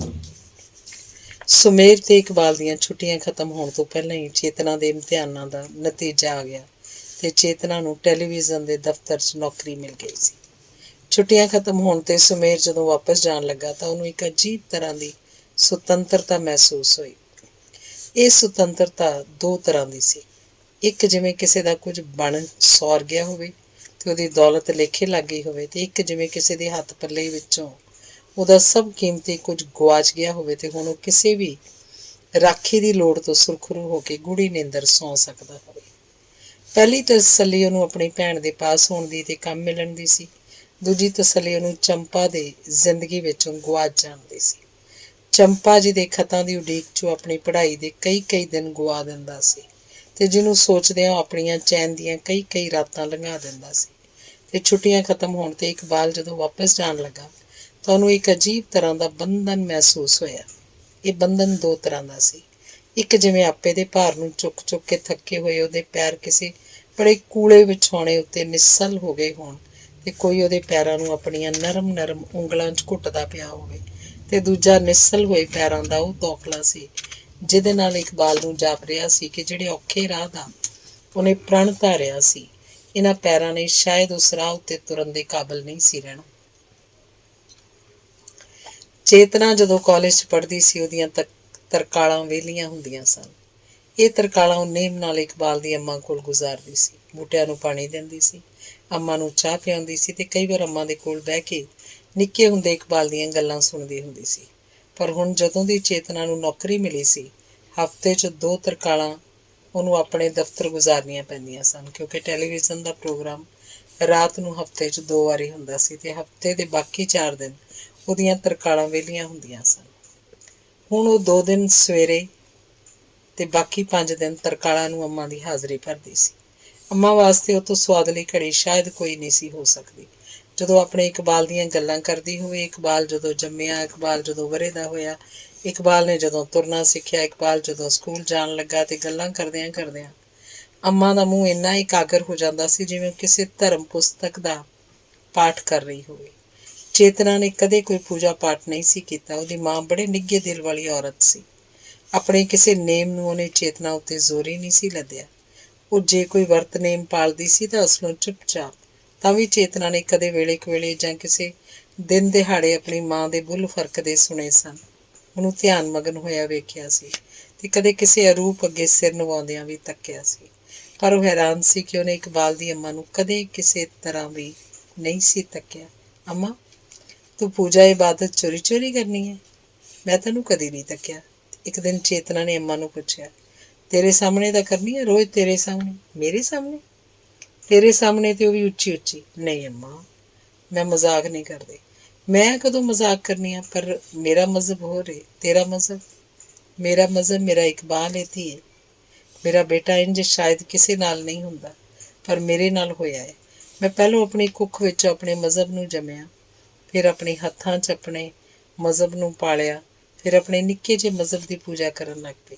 ਅੰਮਾ, ਇਕਬਾਲ ਜਦੋਂ ਜੰਮਿਆ ਸੀ ਲੋਹੜੇ ਦਾ ਜ਼ੋਰ ਸੀ ਇਹਦੇ 'ਚ। ਏਡੀ ਪੀਡੀ ਮੁੱਠ ਮੀਟਦਾ ਸੀ, ਏਡੀ ਪੀਡੀ, ਕਦੇ ਆਪਣੇ ਵਾਲਾਂ ਦੀ ਮੁੱਠ ਭਰ ਲੈਂਦਾ। ਵਾਲ ਖਿੱਚੇ ਜਾਂਦੇ, ਉਹ ਰੋਈ ਜਾਂਦਾ, ਪਰ ਮੁੱਠ ਨਹੀਂ ਸੀ ਖੋਲ੍ਹਦਾ। ਤੇ ਖੌਰੇ ਉਹਨੂੰ ਕਿਹੜਾ ਵਲੇਲ ਉੱਠਦਾ ਸੀ। ਮੇਰੇ ਨਾਲ ਮੰਜੀ 'ਤੇ ਪਿਆ, ਬਾਂਹ ਅੱਗੇ ਕਰਕੇ ਮੇਰੇ ਦੋਹਾਂ ਬੁੱਲ੍ਹਾਂ ਨੂੰ ਮੁੱਠ 'ਚ ਭਰ ਲੈਂਦਾ ਸੀ। ਘੁੱਟ ਕੇ ਮੁੱਠ ਮੀਟ ਲੈਂਦਾ ਸੀ। ਮੈਂ ਛੁਡਾਉਂਦੀ ਸਾਂ ਤਾਂ ਰੋਂਦਾ ਸੀ। ਮੁੱਠ ਮਿੱਟੀ ਮਿੱਟੀ ਸੌਂ ਜਾਂਦਾ ਸੀ। ਸੁੱਤੇ ਪਏ ਦੀ ਜੇ ਮੁੱਠ ਢਿੱਲੀ ਪੈ ਜਾਏ ਤਾਂ ਜਾਗਣ ਸਾਰ ਹੱਥ ਮਾਰ ਕੇ ਮੇਰੇ ਮੂੰਹ ਨੂੰ ਲੱਭਦਾ ਸੀ। ਆਪਣੀ ਨਿੱਕੀ ਜਿਹੀ ਤਲੀ 'ਚੋਂ ਮੇਰੇ ਦੋਵੇਂ ਬੁੱਲ੍ਹ ਫੜ ਲੈਂਦਾ ਸੀ ਤੇ ਘੁੱਟ ਕੇ ਮੁੱਠ ਮੀਟ ਲੈਂਦਾ ਸੀ। ਗੱਲਾਂ ਕਰਦਿਆਂ ਕਰਦਿਆਂ ਅੰਮਾਂ ਨੂੰ ਵਿਸਮਾਦ ਆਉਂਦਾ ਪਿਆ ਸੀ। ਨਿੱਕੇ ਹੁੰਦੇ ਇਕਬਾਲ ਦੇ ਕੂਲੇ ਪਿੰਡੇ 'ਚੋਂ ਦੁੱਧ ਦੀ ਭਿੱਜੀ ਹੋਈ ਜਿਹੜੀ ਹਵਾੜ ਅੰਮਾਂ ਦੇ ਸਾਹਾਂ 'ਚ ਰਲ ਜਾਂਦੀ ਸੀ, ਉਹੀਓ ਸ਼ਾਇਦ ਇਸ ਵੇਲੇ ਉਹਦੇ ਚੇਤੇ ਨੂੰ ਚੜ੍ਹਦੀ ਪਈ ਸੀ। ਤੇ ਫਿਰ ਗੱਲਾਂ ਕਰਦੀ ਕਰਦੀ ਅੰਮਾਂ ਮੰਜੀ ਉੱਤੇ ਲੰਮੀ ਪੈ ਗਈ। ਅੱਜ ਉਹਦੇ ਕਲੇਜੇ 'ਚ ਨਿੱਕੀ ਨਿੱਕੀ ਪੀੜ ਸੀ। ਸ਼ਾਇਦ ਬਰਸਾਤ ਦੇ ਦਿਨ ਸਨ, ਇਸ ਲਈ ਉਹਨੇ ਕਲੇਜੇ ਨੂੰ ਆਪਣੇ ਪੋਟਿਆਂ ਨਾਲ ਦੱਬਿਆ, ਪਰ ਉਹਨੇ ਚੇਤਨਾ ਨੂੰ ਇਹ ਨਾ ਦੱਸਿਆ ਕਿ ਅੱਜ ਉਹਨੇ ਸੱਜਰੀ ਰੋਟੀ ਬਣਾਉਣ ਦਾ ਆਰ ਨਹੀਂ ਸੀ ਕੀਤਾ। ਅੱਜ ਉਹਨੇ ਬਹੀ ਰੋਟੀ ਉੱਤੇ ਅਚਾਰ ਦੀ ਇੱਕ ਫਾੜੀ ਰੱਖ ਕੇ ਸਵੇਰ ਦਾ ਡੰਗ ਤੋੜ ਲਿਆ ਸੀ। ਲਿਆ ਅੰਮਾ, ਮੈਂ ਪੋਲੀ ਪੋਲੀ ਮਲ ਦਿਆਂ, ਚੇਤਨਾ ਨੇ ਆਖਿਆ ਤੇ ਅੰਮਾ ਦੀ ਕਮੀਜ਼ ਨੂੰ ਹੱਥ ਨਾਲ ਉਤਾਂਹ ਚੁੱਕ ਕੇ ਪੀੜ ਵਾਲੀ ਥਾਂ ਤੇ ਮਲਣ ਲੱਗ ਪਈ। ਅੰਮਾ ਕਈ ਵਾਰ ਸਲਵਾਰ ਦੀ ਥਾਵੇਂ ਆਪਣੇ ਲੱਕ ਤਹਿਮਤ ਬੰਨ੍ਹਦੀ ਹੁੰਦੀ ਸੀ। ਪਿੰਡਾਂ ਦੀ ਇਸ ਪੁਰਾਣੀ ਪੁਸ਼ਾਕ 'ਚ ਪਤਾ ਨਹੀਂ ਅੰਮਾ ਨੂੰ ਕਿਹੜਾ ਰੂਪ ਚੜ੍ਹਦਾ ਸੀ। ਚੇਤਨਾ ਉਹਦੇ ਵੱਲ ਤੱਕਦੀ ਰਹਿ ਜਾਂਦੀ ਸੀ। ਲੱਕ ਨਰਮੇ ਦੀ ਕਾਲੀ ਤਹਿਮਤ, ਗਲ ਚਾਂਦੀ ਦੇ ਬਟਨਾਂ ਵਾਲਾ ਹਰਾ ਝੱਗਾ ਤੇ ਉੱਤੋਂ ਮਲਮਲ ਦਾ ਕਾਲਾ ਦੁਪੱਟਾ। ਘਸਦਾ ਘਸ ਚੱਲਿਆ ਸੀ, ਪਰ ਉਹਦਾ ਜਾਦੂ ਨਹੀਂ ਸੀ ਲੱਥਾ। ਅੱਜ ਅੰਮਾ ਨੇ ਭਾਵੇਂ ਉਹ ਪੁਸ਼ਾਕ ਤੇ ਨਹੀਂ ਸੀ ਪਾਈ ਹੋਈ, ਪਰ ਸਲੇਟੀ ਟਸਰ ਦੀ ਪੁਰਾਣੀ ਤਹਿਮਤ ਵਿੱਚ ਤੇ ਅਸਮਾਨੀ ਰੰਗ ਦੇ ਗੋਡਿਆਂ ਤੋਂ ਉੱਚੇ ਝੱਗੇ 'ਚੋਂ ਅੱਜ ਵੀ ਬੜੀ ਪੁਤਲੀ ਜਿਹੀ ਲੱਗਦੀ ਪਈ ਸੀ। ਇਹ ਧਰਨ ਨੂੰ ਤਾਂ ਹੇਠਾਂ ਹੋ ਜਾਂਦੀ ਹੈ। ਅੰਮਾ ਨੇ ਚੇਤਨਾ ਦਾ ਹੱਥ ਫੜ ਕੇ ਉਹਦੀ ਉਂਗਲ ਨੂੰ ਧਰਨ ਉੱਤੇ ਰੱਖਿਆ। ਵੇਖਾਂ, ਇੱਥੇ ਧੜਕਦੀ ਪਈ ਹੈ, ਗਿੱਠ ਉੱਚੀ, ਤੇ ਇਹ ਕਿੱਥੇ ਹੋਣੀ ਚਾਹੀਦੀ ਹੈ? ਇੱਥੇ, ਅਸਲੋਂ ਧੁੰਨੀ ਹੇਠਾਂ। ਪਰ ਇਹ ਉੱਤੇ ਕਿਸ ਤਰ੍ਹਾਂ ਚਲੇਗੀ? ਮੈਨੂੰ ਬੜੀ ਛੇਤੀ ਧਰਨ ਪੈਂਦੀ ਹੈ। ਛੋਟੀ ਹੁੰਦੀ ਨੂੰ ਪੈ ਜਾਂਦੀ ਹੁੰਦੀ ਸੀ। ਮੇਰੀ ਮਾਂ ਮੈਨੂੰ ਪਾਣੀ ਦੀ ਭਰੀ ਹੋਈ ਬਾਲਟੀ ਨਹੀਂ ਸੀ ਚੁੱਕਣ ਦਿੰਦੀ ਹੁੰਦੀ। ਹੁਣ ਇਹ ਹੇਠਾਂ ਕਿਸ ਤਰ੍ਹਾਂ ਆਏਗੀ? ਅੰਗੂਠੇ ਨਾਲ ਦਬਾ ਕੇ ਇਹਨੂੰ ਹੌਲੀ ਹੌਲੀ ਹੇਠਾਂ ਵੱਲ ਕਰ ਦੇ। ਮੈਨੂੰ ਤੇ ਆਦਤ ਪੈ ਗਈ ਹੈ। ਪਹਿਲਾਂ ਮੈਂ ਗਲੀ ਦੀ ਕਿਸੇ ਸਿਆਣੀ ਤੀਵੀਂ ਕੋਲੋਂ ਕਢਵਾਉਂਦੀ ਸੀ, ਫਿਰ ਹੌਲੀ ਹੌਲੀ ਆਪੇ ਸਿੱਖ ਗਈ। ਆਪਣੇ ਹੱਥਾਂ ਨਾਲ ਹੀ ਮਲ ਮਲ ਕੇ ਇਹਨੂੰ ਹੇਠਾਂ ਕਰ ਲੈਂਦੀ ਹਾਂ। ਉਂਝ ਇਹਦਾ ਹੋਰ ਵੀ ਤਰੀਕਾ ਹੁੰਦਾ। ਕੀ? ਘਿਓ ਦਾ ਦੀਵਾ ਬਾਲ ਕੇ ਧੁੰਨੀ ਉੱਤੇ ਰੱਖ ਦਿਓ ਤੇ ਉੱਤੇ ਇੱਕ ਗਲਾਸ ਮੂਧਾ ਮਾਰ ਦਿਓ ਤਾਂ ਕੁਝ ਮਿੰਟਾਂ 'ਚ ਆਪੇ ਥਾਂ ਸਿਰ ਆ ਜਾਂਦੀ ਹੈ। ਸੱਚ? ਪਰ ਅੰਮਾ, ਉਹਦੇ ਨਾਲ ਜੇ ਕਿਤੇ ਦੀਵੇ ਦੀ ਲਾਟ ਮਾਸ ਨੂੰ ਛੂਹ ਜਾਏ ਤਾਂ? ਉਹ ਡੋਲ ਦੀਵਾ ਰੱਖੀਦਾ, ਡੋਲ ਲੰਮਿਆਂ ਪੈ ਰਹੀਦਾ। ਗਲਾਸ ਵਿਚਲੀ ਹਵਾ ਜਦੋਂ ਦੀਵੇ ਦੀ ਲਾਟ ਨਾਲ ਭਖ ਜਾਂਦੀ ਹੈ, ਗਲਾਸ ਮਾਸ ਨਾਲ ਚੰਬੜ ਜਾਂਦਾ ਹੈ। ਫਿਰ ਇਹ ਗਲਾਸ ਲਾਹੀਦਾ ਕਿਸ ਤਰ੍ਹਾਂ? ਖਿੱਚ ਕੇ। ਪਰ ਇਹ ਆਪਣੇ ਕੋਲੋਂ ਨਹੀਂ ਹੁੰਦਾ। ਕੋਈ ਸਿਆਣੀ ਤੀਵੀਂ ਕੋਲ ਹੋਵੇ ਤਾਂ ਉਹਨੂੰ ਲਾ ਸਕਦੀ ਹੈ। ਚੇਤਨਾ ਨੂੰ ਧੁੰਨੀ ਉੱਤੇ ਦੀਵੇ ਬਾਲਣ ਵਾਲੀ ਗੱਲ ਬੜੀ ਰੋਮਾਂਚਕ ਲੱਗੀ। ਇਸ ਤਰ੍ਹਾਂ ਜਿਸ ਤਰ੍ਹਾਂ ਕੋਈ ਮੰਦਰ 'ਚ ਦੀਵਾ ਬਾਲਦਾ ਹੈ, ਤੇ ਉਹਨੂੰ ਅੰਮਾ ਦਾ ਬਦਨ ਉਸ ਮੰਦਰ ਵਾਂਗ ਜਾਪਿਆ, ਜਿਹਦੇ 'ਚ ਕਦੀ ਨਿੱਕੇ ਜਿਹੇ ਇਕਬਾਲ ਦੀ ਮੂਰਤੀ ਪਈ ਰਹੀ ਸੀ। ਪੂਰੇ 9 ਮਹੀਨੇ ਇੱਕ ਮੂਰਤੀ ਇਸ ਮੰਦਰ 'ਚ ਪਈ ਰਹੀ, ਜਿੱਥੇ ਮਾਸ ਨੇ ਮਾਸ ਦਾ ਸੁਪਨਾ ਘੜਿਆ ਸੀ। ਲਹੂ ਨੇ ਉਸ ਸੁਪਨੇ 'ਚ ਰੰਗ ਦੀਆਂ ਲੀਕਾਂ ਪਾਈਆਂ ਸਨ, ਤੇ ਚੇਤਨਾ ਨੇ ਅੰਮਾ ਦੇ ਪੇਟ ਉੱਤੇ ਪੋਲੀ ਜਿਹੀ ਆਪਣਾ ਸਿਰ ਰੱਖ ਦਿੱਤਾ। ਸ਼ਾਇਦ ਉਹ ਸੋਚਦੀ ਪਈ ਸੀ, ਇੱਥੇ, ਬਿਲਕੁਲ ਇੱਥੇ ਕਦੀ ਇਕਬਾਲ ਬੈਠਾ ਹੋਇਆ ਸੀ, ਐਸ ਮਾਸ ਦੇ ਅੰਦਰ, ਐਸ ਮਾਸ ਦੇ ਆਲ੍ਹਣੇ 'ਚ, ਇੱਕ ਬੋਟ ਵਾਂਗ ਚੰਬੜ ਕੇ। ਕੰਨ ਲਾ ਕੇ ਕੀ ਸੁਣਨੀ ਪਈਆਂ? ਧਰਨ ਤਾਂ ਹੱਥ ਨਾਲ ਟੋਇਆਂ ਲੱਭ ਜਾਂਦੀ ਹੈ। ਅੰਮਾ ਨੇ ਚੇਤਨਾ ਦੇ ਸਿਰ ਉੱਤੇ ਹੱਥ ਫੇਰਿਆ। ਚੇਤਨਾ ਨੇ ਹੱਸ ਕੇ ਸਿਰ ਉੱਚਾ ਕਰ ਲਿਆ, ਇੰਨਾ ਉੱਚਾ ਕਿ ਉਹਦੇ ਮੋਢੇ ਵੀ ਉਤਾਂਹ ਹੋ ਕੇ ਉਹਦੇ ਸਿਰ ਵੱਲ ਤੱਕਣ ਲੱਗ ਪਏ। ਅੰਗ 6ਵਾਂ। ਇਕਬਾਲ ਤੇ ਚੇਤਨਾ ਨੇ ਭਾਵੇਂ ਇਸ ਗੱਲ ਨੂੰ ਕਦੇ ਉੱਚੀ ਨਹੀਂ ਸੀ ਆਖਿਆ, ਪਰ ਅੰਦਰੋਂ ਦੋਹਾਂ ਨੂੰ ਪਤਾ ਸੀ ਕਿ ਦੋਹਾਂ ਦੇ ਮਨ ਤੇ ਤਨ ਕਿਸੇ ਇੱਕੋ ਦੇਸ਼ ਨਾਲ ਵਾਸਤਾ ਨਹੀਂ ਰੱਖਦੇ। ਉਹਨਾਂ ਦੇ ਵਿਚਕਾਰ ਕਿਤੇ ਇੱਕ ਉਹੋ ਜਿਹੀ ਹੱਦ ਸੀ ਜਿਹੜੀ ਦੋ ਮੁਲਕਾਂ ਦੇ ਵਿਚਕਾਰ ਹੁੰਦੀ ਹੈ, ਤੇ ਜਿਹਨੂੰ ਕੋਈ ਵੀ ਇੱਕ ਦੇਸ਼ ਵਾਲਾ ਦੂਜੇ ਦੇਸ਼ ਵਾਲੇ ਦੀ ਇਜਾਜ਼ਤ ਤੋਂ ਬਿਨਾਂ ਨਹੀਂ ਸੀ ਲੰਘ ਸਕਦਾ। ਤੇ ਜਦੋਂ ਕਦੇ ਕਿਸੇ ਲੰਘਣਾ ਹੋਵੇ ਤਾਂ ਇਹ ਵੀ ਜ਼ਰੂਰੀ ਸੀ ਕਿ ਉਹ ਕੋਈ ਵਰਜਿਤ ਚੀਜ਼ ਆਪਣੇ ਨਾਲ ਨਹੀਂ ਸੀ ਲਿਜਾ ਸਕਦਾ। ਸਿਰਫ ਇਹ ਗੱਲ ਕਿ ਵਰਜਿਤ ਚੀਜ਼ਾਂ ਕਿਹੜੀਆਂ ਹੁੰਦੀਆਂ ਹਨ, ਤੇ ਜਿਹੜੀਆਂ ਅੱਜ ਵਰਜਿਤ ਆਖੀਆਂ ਜਾਣ, ਕਿ ਉਹ ਕੱਲ੍ਹ ਨੂੰ ਅਵਰਜਿਤ ਵੀ ਹੋ ਸਕਦੀਆਂ ਹਨ ਕਿ ਨਹੀਂ। ਇਸ ਬਾਰੇ ਦੋ ਮੁਲਕਾਂ ਦੀ ਵੱਖੋ ਵੱਖ ਨੀਤੀ ਵਾਂਗ ਇਕਬਾਲ ਤੇ ਚੇਤਨਾ ਦੀ ਨੀਤੀ ਵੀ ਵੱਖੋ ਵੱਖ ਸੀ। ਭਾਵੇਂ ਇਸ ਨੀਤੀ ਬਾਰੇ ਕਦੇ ਦੋਹਾਂ ਨੇ ਆਪੋ 'ਚ ਗੱਲ ਨਹੀਂ ਸੀ ਕੀਤੀ। ਮਸਲਨ ਇਕਬਾਲ ਨੂੰ ਜਦੋਂ ਕਦੀ ਚੇਤਨਾ ਦਾ ਸੁਪਨਾ ਆ ਜਾਂਦਾ ਸੀ, ਉਹਨੂੰ ਜਾਪਦਾ ਸੀ ਚੇਤਨਾ ਨੇ ਉਹਦੀ ਜਾਗਦੇ ਪਹਿਰੇ ਕੋਲੋਂ ਅੱਖ ਬਚਾ ਕੇ ਆਪਣੇ ਦੇਸ਼ ਦੀ ਹੱਦ ਟੱਪ ਲਈ ਸੀ।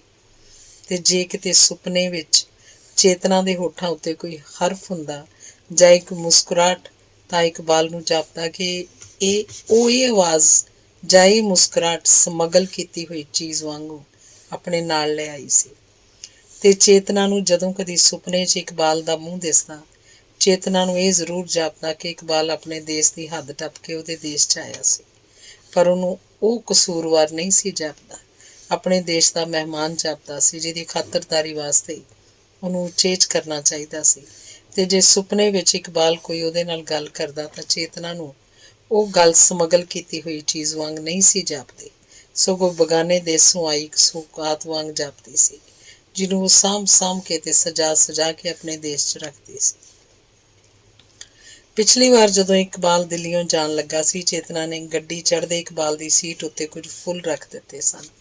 ਸਾਰਾ ਰਾਹ ਇਹ ਫੁੱਲ ਇਕਬਾਲ ਦੇ ਸਿਰਹਾਣੇ ਕੋਲ ਪਏ ਰਹੇ ਸਨ। ਇਕਬਾਲ ਨੇ ਹੱਥਾਂ ਨਾਲ ਛੋਏ ਵੀ ਸਨ, ਹੋਠਾਂ ਦੇ ਨੇੜੇ ਕਰਕੇ ਸੁੰਘੇ ਵੀ ਸਨ। ਪਰ ਜਦੋਂ ਪੂਨੇ ਪਹੁੰਚਿਆ ਸੀ, ਆਪਣਾ ਸਾਰਾ ਸਮਾਨ ਉਤਾਰਨ ਲੱਗਾ ਤਾਂ ਉਹਨੇ ਇਹ ਫੁੱਲ ਨਹੀਂ ਸਨ ਉਤਾਰੇ, ਉੱਥੇ ਹੀ ਸੀਟ ਉੱਤੇ ਪਏ ਰਹਿਣ ਦਿੱਤੇ ਸਨ। ਬਿਲਕੁਲ ਉਸ ਤਰ੍ਹਾਂ ਜਿਵੇਂ ਕੋਈ ਯਾਤਰੂ ਜਦੋਂ ਦੂਜੇ ਦੇਸ਼ ਤੋਂ ਆਇਆ ਹੋਵੇ ਤਾਂ ਹਵਾਈ ਜਹਾਜ਼ 'ਚ ਉਤਰਨ ਲੱਗਿਆ ਉਹ ਫੁੱਲਾਂ ਨੂੰ ਆਪਣੇ ਨਾਲ ਨਹੀਂ ਲਿਆ ਸਕਦਾ, ਕਿਉਂਕਿ ਸਿਹਤ ਦੇ ਰਾਖਿਆਂ ਦਾ ਕਹਿਣਾ ਹੁੰਦਾ ਹੈ ਕਿ ਫੁੱਲਾਂ 'ਚ ਦੂਜੇ ਦੇਸ਼ ਦੀਆਂ ਬਿਮਾਰੀਆਂ ਦੇ ਜਰਮ ਛੁਪੇ ਹੋਏ ਹੋ ਸਕਦੇ ਨੇ। ਇਕਬਾਲ ਨੂੰ ਪਤਾ ਨਹੀਂ ਚੇਤਨਾ ਦੇ ਦਿੱਤੇ ਹੋਏ ਫੁੱਲਾਂ 'ਚ ਕਿਹੜੀ ਬਿਮਾਰੀ ਦੇ ਜਰਮ ਹੋ ਸਕਣ ਦਾ ਡਰ ਸੀ, ਪਰ ਉਹਨੇ ਫੁੱਲ ਉੱਥੇ ਹੀ ਗੱਡੀ ਦੀ ਸੀਟ ਉੱਤੇ ਹੀ ਪਏ ਰਹਿਣ ਦਿੱਤੇ ਸਨ।